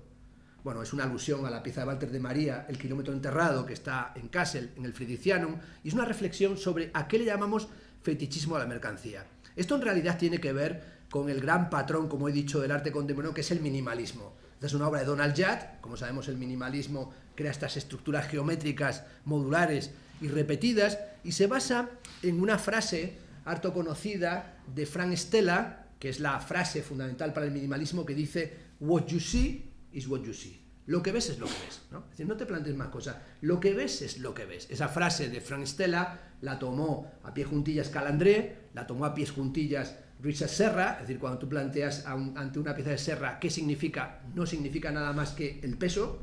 Es decir, alude únicamente a la dimensión fenomenológica de lo que es geométricamente y de lo que es el peso, y se comenzó evidentemente a plantear un desarrollo de toda una estética minimalista. Sabemos que hay moda minimalista, que hay arquitectura minimalista, que hay diseño inmobiliario minimalista. Es decir, el minimalismo afecta a todas las formas de comprensión del arte y de la cultura contemporánea. Esto es, por ejemplo, una versión con contenedores de una casa realizada con containers, pero sobre todo a partir de los años 90 comenzó a cuestionarse esta idea de si es cierto que lo que ves es lo que ves. Esta idea de no plantees nada, es sencillamente una forma geométrica. Se hizo una exposición en el año 99 en el Reina Sofía, la montó el curator cubano Gerardo Mosquera, que se llama What You See, lo que ves no es lo que ves, pervirtiendo el minimalismo, señalando que en realidad el minimalismo, esas cajas vacías, esas cajas que hemos visto anteriormente, geométricas perfectas de Donald Judd, o las estructuras geométricas de Sol LeWitt, ¿qué es lo que ocultan? Ocultan la dominación económica. Es decir, es lo mismo que pasaba en el caso de Marx. Es decir, no son cajas vacías, dentro tienen mano de obra, tienen sustracción de plusvalías, tienen generación de una economía, y en este sentido uno de los artistas fundamentales de esa transformación del minimalismo, esa perversión del minimalismo, es Santiago Sierra. Hoy en día Sierra nos parece un artista manido, porque ha repetido mucho la jugada, ¿no? Se ha convertido en alguien previsible, pero hay que reconocer que las obras de final del siglo XX, final de los años 90, comienzos del siglo en el que vivimos, del XXI, de Santiago Sierra, fueron algunas de las obras más imponentes que se han visto, porque era un paso más allá de lo que se ha visto performativamente. Se consideraba que era una especie de post-performance, o se hablaba de una performance de delegación. En realidad su obra ilustra el libro primero, capítulo primero del Capital. Recordemos otra obra mítica de Sierra, cuando cerró el pabellón de España en la Bienal de Venecia. Le invitaron a hacer el pabellón de la Bienal de Venecia y lo que hizo fue poner un muro e impedir que se entrara. Bueno, lo hizo a carta cabal, porque bueno, yo estaba en el comité de la Bienal de Venecia. Se quería dar el premio, el Gran León de Oro, a Santiago Sierra, porque era un artista, bueno, nos puede parecer lo que sea en este país, pero ha tenido un desarrollo internacional muy por encima de casi todo el mundo, o de lo que nos imaginamos, y de repente, el día de Marras, en el que fue el jurado con Harald Schemann a visitar el pabellón español, no le dejó entrar. Solamente podían entrar al pabellón los que tenían el DNI, el Documento Nacional de Identidad español. Y entonces, claro, tú estás en esa tesitura de que si no dejas entrar al Comité Internacional, acabas de perder el León de Oro, acabas de perder un montón de miles de euros, y tu prestigio en cierta medida no sigue en crecimiento. Y ahí sí fue coherente y dijo, no, esta es la dinámica. Pero no solamente era que hubiese hecho eso con el comité, digamos, de votación del jurado de la Bienal de Venecia, sino que acaba de vulnerar, y fue denunciado por un montón de espectadores y fue sometido a varios procesos, porque acaba de vulnerar el acuerdo Schengen. Si acaba de vulnerar el acuerdo Schengen, tú no tienes que enseñar, o tu DNI no puede ser un sistema de filtro y de control, especialmente por una razón: los pabellones de los Jardins y la Bienal de Venecia son territorio nacional. Es decir, el pabellón de España es jurisdiccionalmente territorio español, de Francia es Francia, el de Alemania es Alemania. Durante años se pedía asilo político en los pabellones de la Bienal de Venecia, cuando había situaciones políticas conflictivas. Por lo tanto, esto que hicieron, llegaron muchos europeos y dijeron, a mí no me pueden impedir entrar al pabellón de España, ni tengo que tener el DNI español. Si soy ciudadano europeo, tengo que entrar. En realidad, la obra de Sierra, esta es una obra de Santiago Sierra, de su primera época en Guatemala, que era cuando él metía a la gente en cajas de cartón. Esta es una obra muy curiosa, esto es en Guatemala y esto es en Berlín. Cuando hizo la pieza en Berlín, que metió a inmigrantes ilegales que estaban en Alemania dentro de cajas de embalaje de lavadoras, cuando lo hizo en Guatemala, al público le dio igual todo.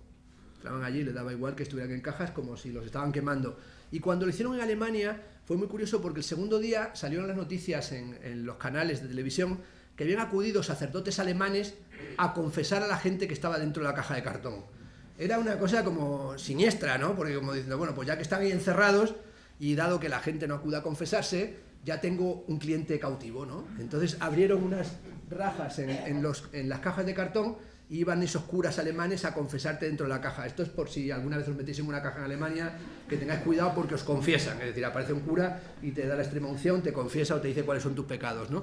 Pero cuando hizo el pabellón de Venecia y cerró la puerta, sobre todo reflejó una de las grandes obras que refleja o que da cuenta de lo que es España, porque todo el mundo habló, es una obra sobre la emigración, es una obra sobre el control de emigración, es una obra sobre el muro de contención de los emigrantes, de la política migratoria española en la época de Aznar. No, es algo mucho más hondo, es El ángel exterminador. La mejor obra que ha hecho, hay muchas buenas, regulares y del medio, pero la mejor obra que se ha hecho que refleja a este país es El ángel exterminador de Luis Buñuel. Recordad la película. Es un montón de gente que se queda atrapada en una habitación, nada les impide aparentemente salir, pero no lo pueden hacer, y los que están fuera tampoco pueden entrar. Y esta dimensión de no poder salir y no poder entrar es la cabeza española. Es algo que nos pasa, es decir, muchas veces estamos, es que no nos dejan ir, es que no podemos ir, es que no soy capaz de ir más allá. Es tu cabeza, porque tu cabeza es un ángel exterminador absoluta. Y cuando tienes un horizonte cerrado, que en el fondo es una dimensión de agorafobia, es una dimensión de claustrofobia, ni puedes estar en espacios abiertos, ni puedes estar en espacios cerrados, lleva una ritualización, a una falta de energía crítica. Y esta dimensión también se encuentra, por ejemplo, en la pieza que hizo Gordon Matta Clark, cuando utilizó un container para convertirlo en una open house, en una casa abierta, es decir, cómo vivimos dentro de un container, o también cuando Miroslav Balka hizo su mega container en el hall de las turbinas, en la serie, ¿verdad?, de las piezas gigantes que se hacían para el hall de las turbinas, o cuando Bruce Nauman hizo esta impresionante pieza que se llama Circuito Cerrado. Es una obra que instaló en su retrospectiva en el Reina Sofía en la época de María Corral. Consiste en una caja de hormigón armado enterrada bajo tierra con un circuito cerrado y está conectado a una cámara en la sala de exposiciones. Desde la sala de exposiciones ves el vacío de esa caja, de hormigón armado que está allí enterrado. Es una obra que habla también del tiempo y de las dilaciones y de los sistemas de control policial, de los sistemas de vigilancia de los reclusos. Recuerdo una obra de los Torreznos que hicieron, que era prácticamente este mismo tipo de cosa, en la que se encerraron durante una semana en el sótano del Círculo de las Artes y pusieron una cámara en la entrada del Círculo de las Artes. Entonces, bueno, pues estaban allí y dijeron que nadie les abriera porque iban a estar a la manera de la pieza de Nauman, pero en vez de estar vacía, como las de Sierra, estaría con ellos dentro. Un caso es que un día, llegando allí, vi que estaba Valcárcel Medina, el artista, y me dijo, y le vi que estaba mirando, y al salir vi que estaba mirando, y le dije, ¿estás mirando mucho? Dice, sí, llevo 2 días enteros mirando lo que pasa ahí adentro. Dice, y pasa algo raro, porque los tipos no paran de hacer gestos, y en vez de estar tranquilos, hacen muchos gestos a la cámara, y venga gestos y gestos. Y dije, no, ¿será que están haciendo un performance? Bueno, resulta que se habían metido sin agua. Se les olvidó meterse con agua, llevaban 2 días dando señales para que les sacaran, y estaban a punto de morir deshidratados o si por falta de agua, pero claro, todo por el performance, ¿no? Es decir, era una especie de la vida heroica del performance, y ese fue el único que se dio cuenta y dice, esos tíos están haciendo gestos de sácanos de aquí. Y de repente esta dimensión de ángel exterminador, de que no quieres estar encerrado donde te encuentras. Decía Bertolt Brecht, cuando hizo Esplendor y Caída de Mahagoni, esto es el Berliner de Bertolt Brecht haciendo Mahagoni, que la realidad se ha deslizado hacia lo funcional. Evidentemente estamos en una época funcionalista, en la que todas las escenas en cierta medida son escenas de batalla. De hecho, la noción de logística no tiene que ver con el sistema comercial. Logística es logística militar. Es decir, la logística y la evolución de la cartografía es la cartografía militar. De hecho, la propia computación y los sistemas de computación tiene que ver con las transformaciones de la logística militar. Bueno, la única razón por la que tuvimos o empezamos a tener a partir de los 80 ordenadores personales cada vez más baratos y cada vez más perfeccionados como diseño fue por la caída del muro de Berlín. Cuando se dice el impacto de la caída del muro de Berlín, no tuvo impacto en Alemania, salvo la posterior reunificación. El impacto fue en California, porque redujo y detuvo la iniciativa de defensa estratégica. Es decir, la carrera armamentística de misiles se colapsó y por tanto lo que hubo que hacer fue reubicar las empresas que apoyaban la logística militar americana. Esas empresas es que ellos llevaban años invirtiendo en dispositivos de precisión de tiro, Y esos eran las empresas tecnológicas, las primeras empresas computacionales, las famosas empresas que surgieron en los garajes de la zona de Silicon Valley, no se dedicaban a los ordenadores, se dedicaban a la logística militar, porque claro, es una forma de contar las cosas realmente falaz. Y lo que hicieron fue, dado que faltaba el cliente, que era la industria militar armamentística americana, lo que hicieron fue rediseñar una operación de ingeniería social que es trasladar los sistemas de control que tiene que ver con ARPANET y con el comienzo de las redes sociales. Se dice, Internet se inventó en el Pentágono. No, es que las redes militares, las redes de conexión militar son la base de los sistemas conectivos contemporáneos. Y estas escenas de batalla son las escenas contemporáneas que, por ejemplo, encontramos también en el otro dispositivo, que es lo que es el shopping mall, es decir, los espacios de venta al por menor. Esta es una obra del videoartista Harun Farooqui, y es una obra sobre los sistemas de presentación de mercancías en los supermercados, ¿no? Y cómo está todo basado en unas formas de percepción espacial y de recorridos que hay que hacer. Bueno, eso lo sabemos de sobra, que tiene que estar a la altura de la vista el producto, que es el producto blanco o la marca blanca de la casa, y por ejemplo uno sabe todos los que hacemos compras, aunque no lo tengamos claro, sabemos cuándo ha habido una modificación de la pauta de recorrido de un mercado, porque te llevan a un control pavloviano del espacio. Es decir, tú entras a tu mercado y lo han cambiado y dices, ¿dónde está la lata de fava de Litoral? Porque tú sabes dónde queda. Sabes que se encuentra en la sala de conservas, que no está a la altura de la vista, sino que está por debajo, porque es un producto mejor del de arriba, pero no es la marca blanca que ha hecho Lidl, o que ha hecho Alcampo, o que ha hecho Mercadona, y por tanto te invitan a venderla cuando en realidad vas a comprar la otra. Y todo este sistema es lo que Farooqui graba para mostrarnos cómo son los flujos de control visual que tienen que ver con nuestra época, una época muy marcada para mi generación, y también muchos sois de mi época, incluso mayores, que nos marcó mucho la Primera Guerra del Golfo, ¿no? Recordad cómo se avisó a qué hora y qué día comenzaba en Navidad la Guerra del Golfo. Nos sentamos en casa, es la primera ocasión que se retransmitía una guerra en directo, la retransmitió la CNN, esta es la imagen de aquella noche de las Navidades de la CNN, y sobre todo esta imagen de visor nocturno, de esta imagen del cielo verde, cielo nocturno con visor nocturno, en una retransmisión de televisión alucinante. La primera frase que se escuchó ese día fue la de un piloto americano que dijo: Bagdad bombardeado parece un árbol de Navidad. Una frase alucinante, es decir, estábamos ahí todos sentados en nuestra casa viendo cómo bombardeaban una ciudad y era luces de Navidad. Esta dimensión de las luces de Navidad es la dimensión de una época, como digo, de control social, de control penitenciario. Esto es otro vídeo de Harun Farooqui de una prisión porque accedió a cámaras de vigilancia penitenciaria, y con unos dispositivos que no tienen que ver con guardianes, sino que son tecnológicos, que cuando se crea una riña y los movimientos son más rápidos de los habituales, directamente les dispara. Y son grabaciones de disparos de agua, de disparos de aviso, y de cómo no es necesario que haya ya vigilantes, sino que tecnológicamente se los puede controlar. Bueno, esto tiene que ver con la dronificación, o con un tema que a mí me interesa mucho, que es la cultura o la idea de cómo los drones están modificando nuestra vida. Este es el libro de Gregor Chamayou, que ha hecho una filosofía del dron, o el primero que ha escrito una teoría del dron, y cómo sobre todo el dron se basa, o la mirada del dron, en 6 puntos. El primero es el de la mirada continua, es decir, los turnos de 24 horas. Sabéis que la central de drones, bueno, si no lo sabéis lo vais a saber esta noche, la central de drones militares americanos está al lado de Las Vegas, y hay una película muy mala, pero que lo refleja muy bien, que son los tipos que trabajan con los drones y que están en turno continuo, bueno, pues haciendo operaciones militares y de control. Hablando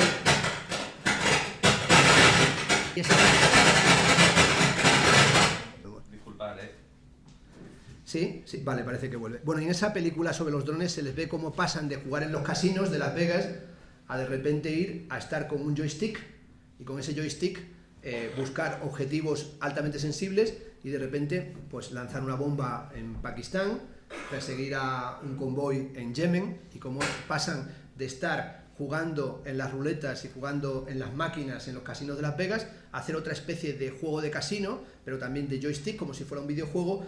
Y esta sería, digamos, una de las bases también de la dronificación, que básicamente hoy tiene que ver también con la parametrización. Es decir, lo fundamental del dron no es meramente perseguir objetivos terroristas, sino también hacer lo que se llama cubicajes subjetivos. Es decir, la teoría del dron es como al final, desde la visión vertical del dron y la visión planetaria, también se puede controlar a todos y cada uno de nosotros en función de nuestros hábitos, nuestros comportamientos, nuestras huellas en el tipo de búsquedas que hacemos en Internet. Como sabéis, una cosa fundamental es que tú buscas en Internet un día porque estás aburriendo unas zapatillas Reebok y te están dando la turra en tu página, te está saliendo continuamente anuncios de zapatillas, o si sabes, además ya no necesitas nada, es decir, todos llevamos sin desconectar el dispositivo de geolocalización GPS. Tú llegas a Algeciras y nada más llegar te recomienda hoteles, te recomienda restaurantes, te recomienda lo que tú habitualmente consumes en los sitios en los que viajas. O cuando haces una cantidad de fotografía, a mí la primera vez que me lo hizo un teléfono me quedó cao, y es que fui a dar un ciclo de 10 conferencias en Suiza, en 10 museos, y al regresar a casa me había hecho un álbum, el propio teléfono, y apareció el álbum de lo que eran las vacaciones. Pero lo más curioso es que cada página, cada foto del álbum que me hizo, me decía los restaurantes en los que había comido, los museos en los que había entrado y las tiendas en las que estuve, y las opciones que tenía que no contemplé. Con esta idea de, pues mira, oye, pues un asistente personal, pero también un sistema de control de tu propio comportamiento. Y esta dimensión, digamos, esta actitud dronificada, es también esa dimensión de paletización. Es decir, esta es una dimensión de una fotógrafa que se llama Patty Kehler, en el que nos presenta, Isabelle Grosse, por un lado los containers y por otro lado nosotros en una fila burocrática, convertidos también en los sujetos parametrizados contemporáneos. Es decir, en esos sujetos que recuerdan la película del Minority Report, ¿no? Bueno, la película Minority Report, el informe en minoría, es una película sobre un cuento fabuloso de Philip K. Dick, que es uno de los grandes anticipadores de lo que es el siglo XXI.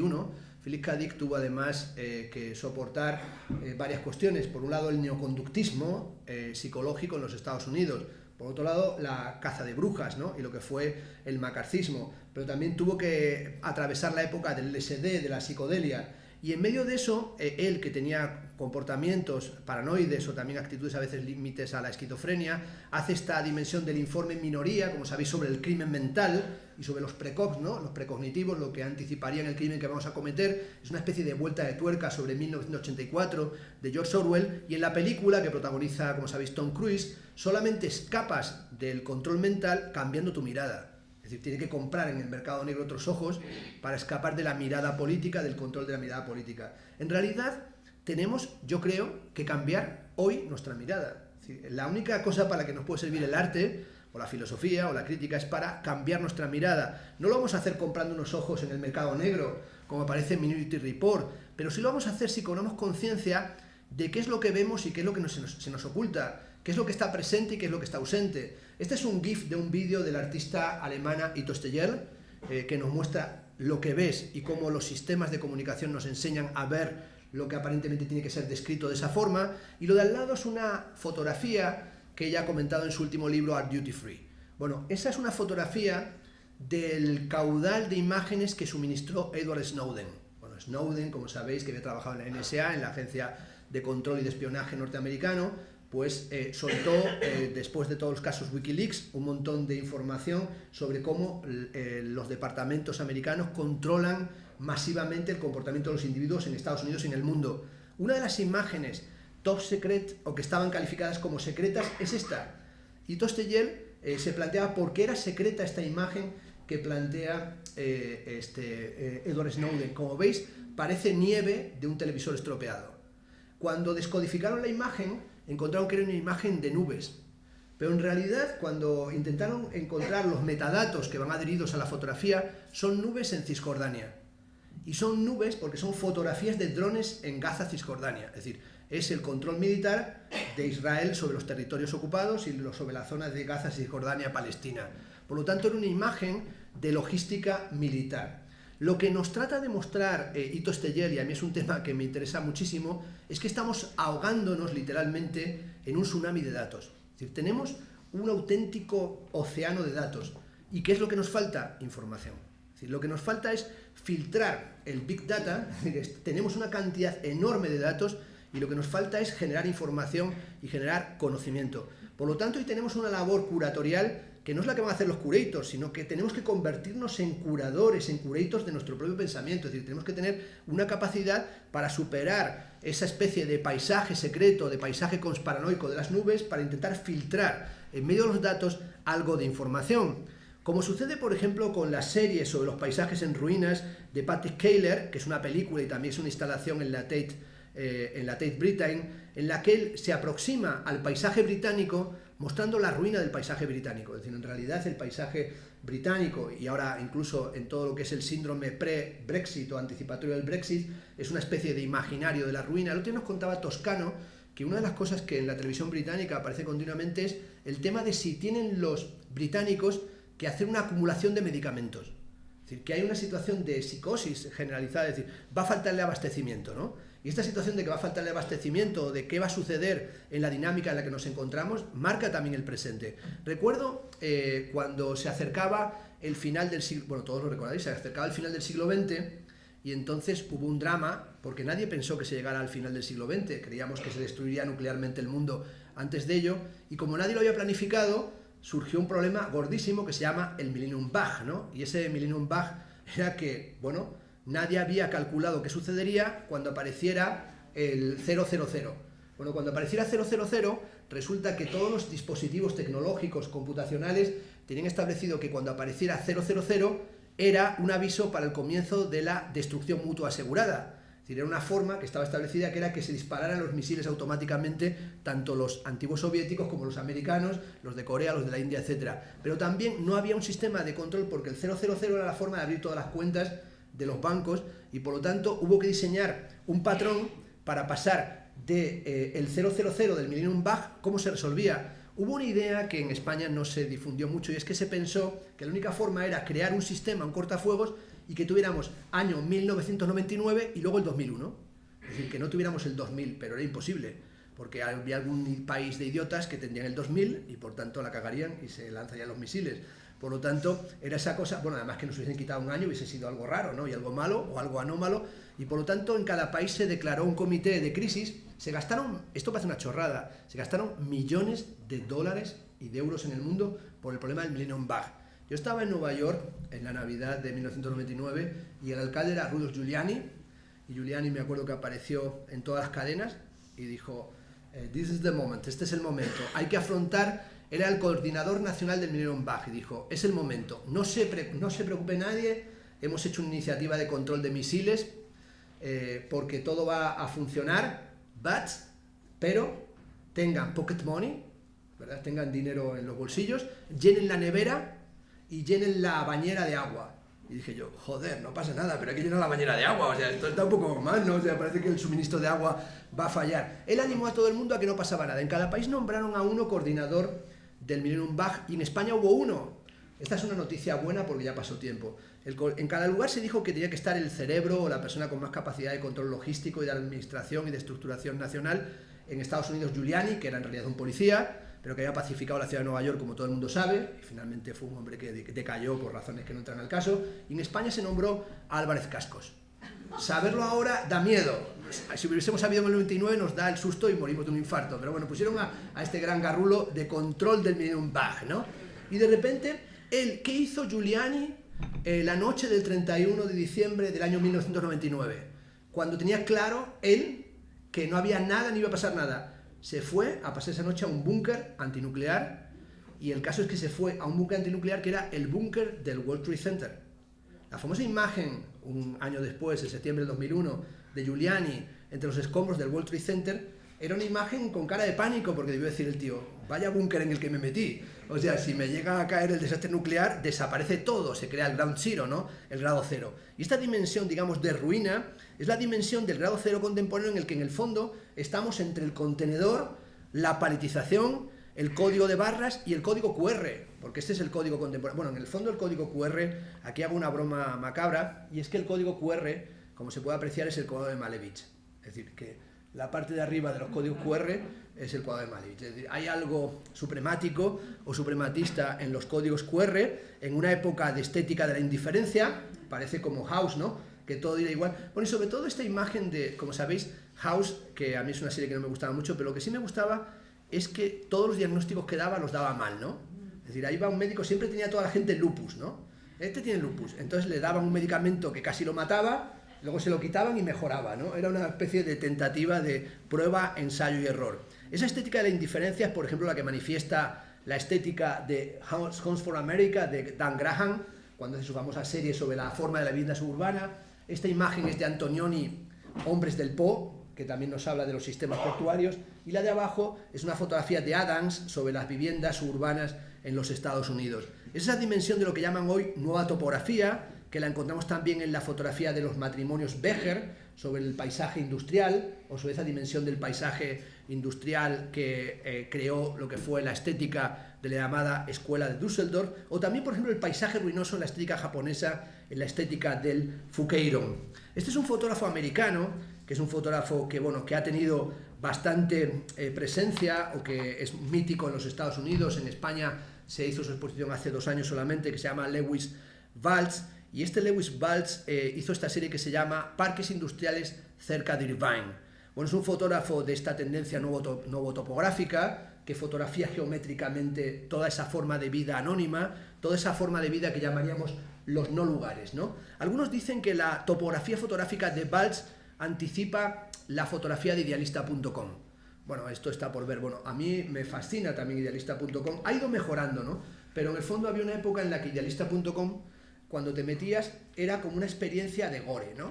Era como de zombificación. Es decir, de repente salían esas noticias: casa de 7 metros cuadrados, todo incluido, dormitorio, cocina, cuarto de baño. Pero de repente, en muchas casas era como que se había cometido un crimen atroz y veías un colchón allí en una pared, el cuarto de baño con mierda por medio, las toallas tiradas. Decía, ¿pero qué ha pasado? ¿Qué intentan aquí? Y esa dimensión de que podía ser un serial killer o que podías asesinar a alguien era lo que hacía interesante navegar por idealista.com para ver cuál podía ser tu casa. Porque tu casa no va a ser esta que fotografía Andreas Gursky, ¿no? En esa geometría cínica. Termino la conferencia. Bueno, ¿qué es lo que necesitamos? Porque no vengo a resolver nada, pero ¿qué sería lo que necesitábamos? Sobre todo en un momento en el que se ha producido, y creo que es algo que es un diagnóstico, no es que me parezca ni malo ni bueno, más bien me parece malo, un final de la política de la indignación, o un final de la estética y la política de la indignación. No cabe duda de que uno de los acontecimientos más importantes políticamente y sociológicamente fue la refutación que se produjo a partir del 2008, 2009, 2011 del final de la historia. Bueno, en el año 89, un señor que se llama Francis Fukuyama escribió un libro que se llama El final de la historia, el último hombre. Ahí dijo que desaparecería la política, que desaparecería la lucha por el reconocimiento, dado que todos viviríamos en la democracia sin riberas. Bueno, este diagnóstico de Fukuyama, que se convirtió en un bestseller, se convirtió en un libro que se vendió por todo el mundo y era los protocolos de la ideología de la globalización. Esta ideología del final de la política, que se vendió como rosquillas a final de los años 90, en comienzo del siglo XXI, fue la que colapsó con la caída del sistema financiero mundial. Es decir, hay una cosa evidente: si algo podemos decir hoy es que no colapsó la historia. Es decir, desde las revueltas de la primavera tunecina hasta la Plaza Tahrir en el Cairo, a los indignados de la Puerta del Sol, a ocupar Wall Street, hubo un resurgir de la historia y un resurgir de la política en el que, en realidad, se puede decir que España volvió a suscitar una cierta atención internacional.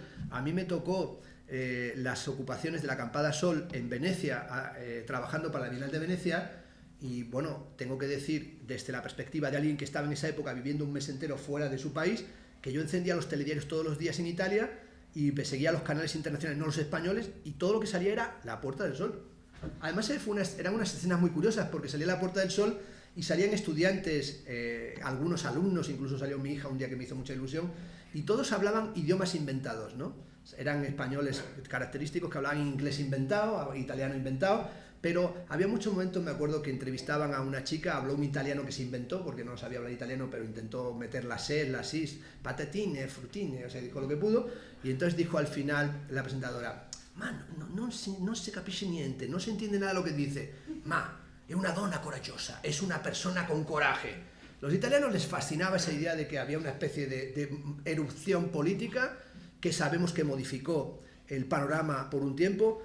Yo publiqué con mi hijo Ernesto, que es también filósofo, un libro que se llama El arte de la indignación, en el que tratamos de saber cómo había incidido en el arte esta situación, si había incidido en lo que estaban haciendo los artistas en los meses y en el año siguiente. De hecho, fue muy curioso, porque la revista Art Forum cada año, a final, en diciembre, pregunta cuáles son las mejores exposiciones del año a distintos directores de museo, críticos, curators. Y Borja Villel ese año intervenía, en el año de los indignados, y dijo: las mejores exposiciones del año son las guitarras de Picasso, la mítica exposición Guitarras de Picasso, cubistas, en el MoMA, Matisse en el Pompidou y la Acampada Sol. Lo sacaron así. Y nadie preguntó qué era la Acampada Sol. Y un mes después salió una carta que dijo, ¿dónde ha sido esa exposición? ¿Y dónde han hecho esa exposición? Es decir, la idea de que la Acampada Sol o los indignados fuera un movimiento artístico, que es algo, por ejemplo, algo que no todo el mundo supongo que sabe, las cartelas, los panfletos, los papeles, las telas, los cartones de las consignas, aquí no hay pan para tanto chorizo, etcétera, etcétera, de la Acampada Sol, están todas conservadas. ¿Y dónde están? En el Museo Nacional Centro de la Reina Sofía. Es decir, están como piezas de museo. Y ese paso de lo político a lo museístico es el paso que describió Walter Benjamin cuando dijo que se pasa de la estetización de la política, que es fascista, a la politización del arte, pero es que hay un paso más allá, que es la museificación del arte político. Es decir, nos encontramos en un momento en el que hay arte político de museo. Y ese arte político de museo, ¿qué es? Un arte desactivado. Es decir, es un arte que no genera ninguna transformación. Esta es una imagen política. Es una imagen que me encontré hace un tiempo y es la inauguración de un tobogán por parte del consistorio del Ayuntamiento de Maracena. Este que está ahí al medio es el alcalde. Bueno, me pareció una imagen de arte contemporáneo de primera magnitud. Es decir, estaban inaugurando un tobogán de plástico tan pequeño como ese. Pero claro, es en el fondo la situación de nuestro país. No hay nada que inaugurar, ya no hay autopistas, ya no hay polideportivo, ya no vamos a construir museos, pero y hay un momento como muy curioso, y es que, como veis, él está muy contento de haberse conocido a sí mismo, las otras están como al sol, como diciendo, a ver si pasa este amargo trago, y hay esa concejala, que supe que era de bienestar social, como diciendo, hay algo raro, ¿no?, en esto de que inauguremos un tobogán de plástico pequeño, ¿no? Es decir, a lo mejor esto es una coña marinera. Bueno, en realidad, ¿qué es?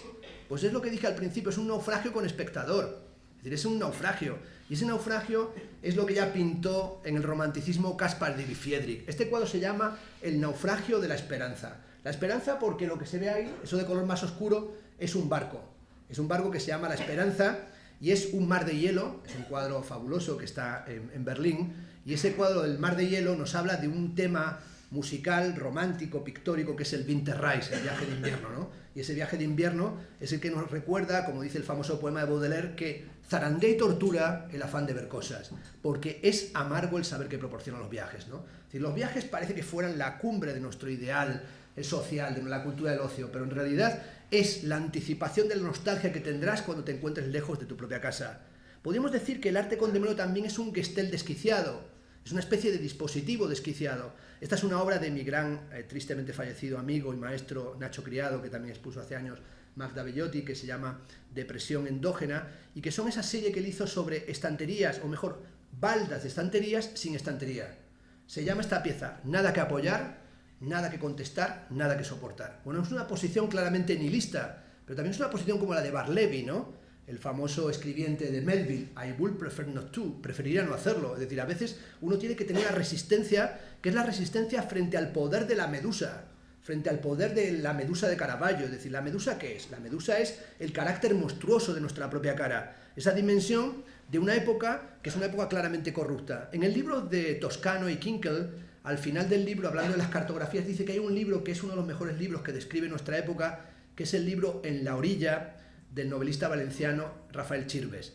Bueno, Crematorio también se podría recomendar. Si no lo habéis leído a Chirves, que es uno de los mejores novelistas que dio este país, pues sobre todo es alucinante, porque toma sus novelas como temática la Comunidad Valenciana de la época de Zaplana y la Comunidad Valenciana de toda la época de Rita Barberá. Ahí hay temática para hacer teatro del absurdo de Ionesco, de Samuel Beckett y hasta de Fernando Arrabal. Pues claro, todas esas conversaciones, ¿no? Bueno, recordemos la imagen del yonki del dinero, ¿no? Aquel que apareció, que venía ya como en plan visionario, ¿no?, que había conectado con los chakras. O cuando pensamos en todo lo que era esa cultura... Bueno, yo estuve en la inauguración de la Ciudad de las Artes y las Ciencias de Calatrava. Se ha hecho mítico aquello de Calatrava te la clava, pero claro, Calatrava era aquello una cosa como todo el mundo, Calatrava es buenísimo. Y me acuerdo que fuimos a la inauguración con la Fura dels Baus y el teatro que hay allí resulta que es un ojo con un párpado que se cierra. Y estaban ahí todas las autoridades y dijeron, tranquilos que se va a cerrar el párpado. Bueno, vimos que el párpado tardaba un año en cerrarse, ¿no? Era como un párpado ya un poco como de ojo pipa, ¿no? O sea, iba así muy despacio. Y dijo Camps, que era ya el presidente, no se cierra el ojo. Y dijo, no pasa nada. Mandó unos propios corriendo a que cerraran el ojo. Y de repente vimos que aquello que iba a velocidad de pedo hizo así, ¡blumba! Bueno, casi decapita a la gente que estaba ya asomada. Bajó el ojo a tope y dije, hostia, esto es peligroso. De repente, poco después, pues fui a Oviedo e inauguraban el famoso Pajarón, el auditorio de Oviedo, que eso es una cosa también para alucinar. Si no habéis visto, habéis ido a Oviedo, la regenta se queda corta, ¿no? Es decir, lo de Clarín ya no es la catedral, ya es una cosa... Entonces dijeron, no, es que este es un edificio que mueve las alas. Dije, uff, qué miedo me da esto. Entonces de repente ya había aquel ojo que casi mata a la gente porque se cerró. Entonces de repente iba a abrir las alas y sonó como que se abría el infierno. Como el micrófono cuando se peta. Y dijo uno, para, que se jode todo, che, que se jode todo. Como los paisanos asturianos. Y de repente vimos que los edificios de al lado se agrietaban. Casi se va todo al carajo porque el pájaro hacía así.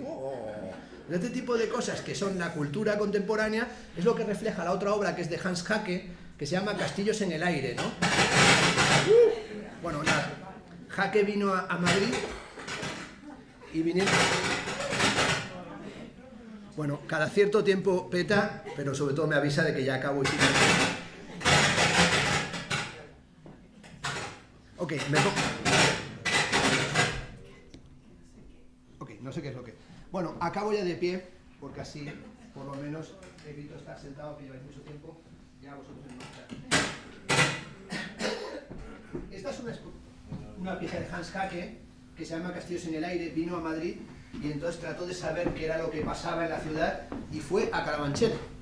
Y resulta que yendo a toda esa zona, el Pago de Carabanchel y al Ensanche y al Nuevo Vallecas, se encontró con que todos los que había un montón de edificios que se habían abandonado y que habían quedado inconclusos, que hay por toda España. España es el lugar donde toda la burbuja inmobiliaria dejó más edificios así en situación inacabada. Hizo esta serie de castillos en el aire y descubrió algo bastante increíble, y es que en la zonificación, para poner los nombres de las calles, el que puso los nombres de las calles para la zona de todo esto, Pago, Carabanchel, no sé qué, agarró un libro de arte contemporáneo.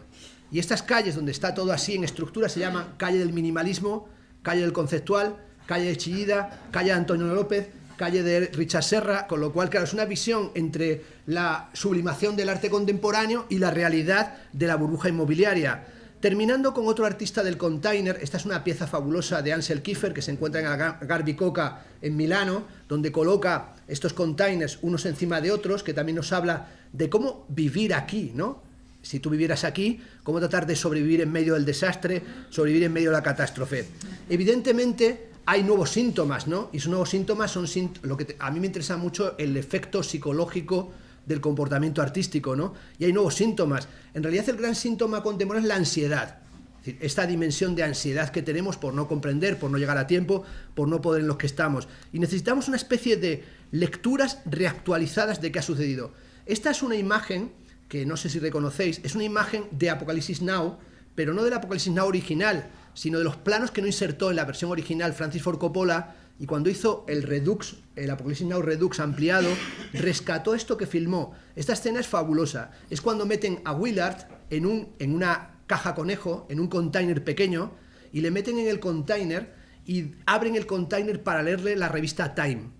Y le va leyendo, ¿verdad? Kurtz le va leyendo trozos de la revista Time, en la que la revista Time dice que el imperio americano nunca será derrotado. Esta imagen de el héroe que va al corazón de las tinieblas, bueno, en realidad Apocalipsis Now, una visión del corazón de las tinieblas de Conrad sobre la esclavitud en el Congo, aparece aquí como una imagen poderosa. Esta es una cita de Hoss del Leviatán, en el que nos dice que la ansiedad del tiempo futuro nos lleva a preguntarnos por las causas de las cosas y nos lleva a presentarnos buscando una causa que conduce a otro, y esto lleva a través de la curiosidad hasta la justificación de la religión natural. Hoy en día, en realidad, la curiosidad no nos lleva hacia la justificación de la existencia de Dios, sino que en realidad la posición del arte, de la cultura, del pensamiento crítico hoy es la de estar en defensa de causas perdidas. Es decir, la única razón que tiene hacer una conferencia como esta es la defensa de una causa perdida, que no está perdida, sino que hay que jugarla cada día. Esta es una pieza de Francis Salis en la que él lo que hace es, cuando ve un tornado, corre para colocarse en el medio del tornado. Es una actitud loca, pero es una actitud propia, sin duda, de los artistas. Terminaré con estas imágenes de Sierra, que están además aquí cerca, que las hizo para el proyecto de la Dehesa de Monte en Medio, como sabéis, toda esta serie minimalista de cavar las tumbas, que alude también al fenómeno, evidentemente, de las migraciones, y para hablarnos sobre todo de cómo estamos en los entresijos horrendos, ¿no? Estos entresijos horrendos es que la cultura contemporánea está entre dos imágenes tan mediáticas como la muerte de Eilán, ¿no? La del niño ahogado con toda la crisis de los refugiados sirios, y la otra imagen también fabulosa, que es la imagen del asesinato del embajador en Turquía, del embajador ruso, por parte de un presunto guardaespaldas, ¿no? En el caso de la fotografía de Ilan, he querido traer esta versión porque este lleva una cámara de fotos en la mano, y es una imagen como de la fotografía del acontecimiento para tomar conciencia del drama de los refugiados, y en el caso de la muerte, del asesinato del embajador ruso, fue en una exposición de fotografía. Es decir, era dentro de un ámbito artístico, parecía que fueran partes de la serie Black Mirror, es decir, como si fuera una materialización del imaginario de Black Mirror. Esta es una pieza de Toselle que se llevó a la Bienal de Venecia hace 2 bienales, que presentaban un país inexistente, pero un país africano que no tiene dinero para tener pabellón, en la que colocaron, esto es el Gran Canal a la altura de la Plaza San Marco, colocaron un cayuco con un container encima, esa mezcla de la cultura portuaria, de la cultura neoliberal capitalista y de los sistemas de transporte precarios para los migrantes, y sobre todo, como dije, pensaba que tenía que hablar de los contenedores porque cuando estaba con todo esto preparado, de repente entré en internet y vi que hoy íbamos a hablar dentro de un container, es decir, que la estética del container era la estética del espacio en el que nos encontramos, es decir, nosotros estamos dentro de ese espacio inmovilizado, reconvertido en espacio cultural, pero en realidad fundamental para pensar nuestro tiempo. ¿Y qué es lo que me parecía fundamental? Pues sobre todo acercarnos a esta situación de cómo cartografiar, cómo pensar o cómo darle vueltas al paradigma contemporáneo que está entre el meteorito, que es lo que cae del cielo, con el meteorito que fue para la cultura antigua, para la cosmología griega, un gran enigma, porque claro, ¿cómo existen los meteoritos si el cosmos griego era un cosmos cristalino? Esferas dentro de esferas, que al girar generaban música, que generaban la famosa música de las esferas, de la que habla incluso Aristóteles. Para él el meteorito era un cuerpo tan sutil que aparecía designando una estética o la anticipación de un presagio de algo beneficioso o totalmente perjudicial para nuestro mundo. Se dice que los dinosaurios desaparecieron porque cayó sobre nosotros un meteorito. Hay que decir una cosa, ese meteorito somos nosotros. No hace falta que caiga el Armagedón, no tiene que caer nada sobre nosotros, ya estamos nosotros aquí para devastar el planeta. Y entre este meteorito que nos presenta aquí Mikhaev, que es evidentemente una pieza que habla sobre el equilibrio, sobre la necesidad del equilibrio, sobre lo que pesa y sobre lo que se sostiene, y entre el meteorito y la pieza de Judith, que es este frotaje del oleaje y esta sensación de que allí donde parece que todo es idéntico aparece lo diferente, me daba la impresión de que las obras de estos dos artistas nos permitían abrir una fisura y sobre todo nos permitían entender una cosa: lo único que necesitamos es no cerrar nuestro horizonte crítico. Es decir, lo único que necesitamos es no tener un horizonte cerrado, sino en realidad situarnos en lo que se llamaría una suerte de arte del entresijo o arte del intermedio, es decir, un arte hermenéutico, un arte del in-between, una especie de gozne o de bisagra en medio del cual pudiera surgir algo diferente. Por eso en realidad cuando hablo de paradigma o hablo de cartografía, pienso no en un mapa concreto, en un mapa terminado, en un mapa que nos llevara a encontrar el tesoro que estamos esperando desde la infancia, sino que pienso fundamentalmente en un mapa como este, que es el mapa que dibujó Lewis Carroll, el autor de Alicia en el País de las Maravillas, que en realidad dibujó un mapa en blanco, invitándonos a trazar continuamente nuestro mapa vital. Muchas gracias.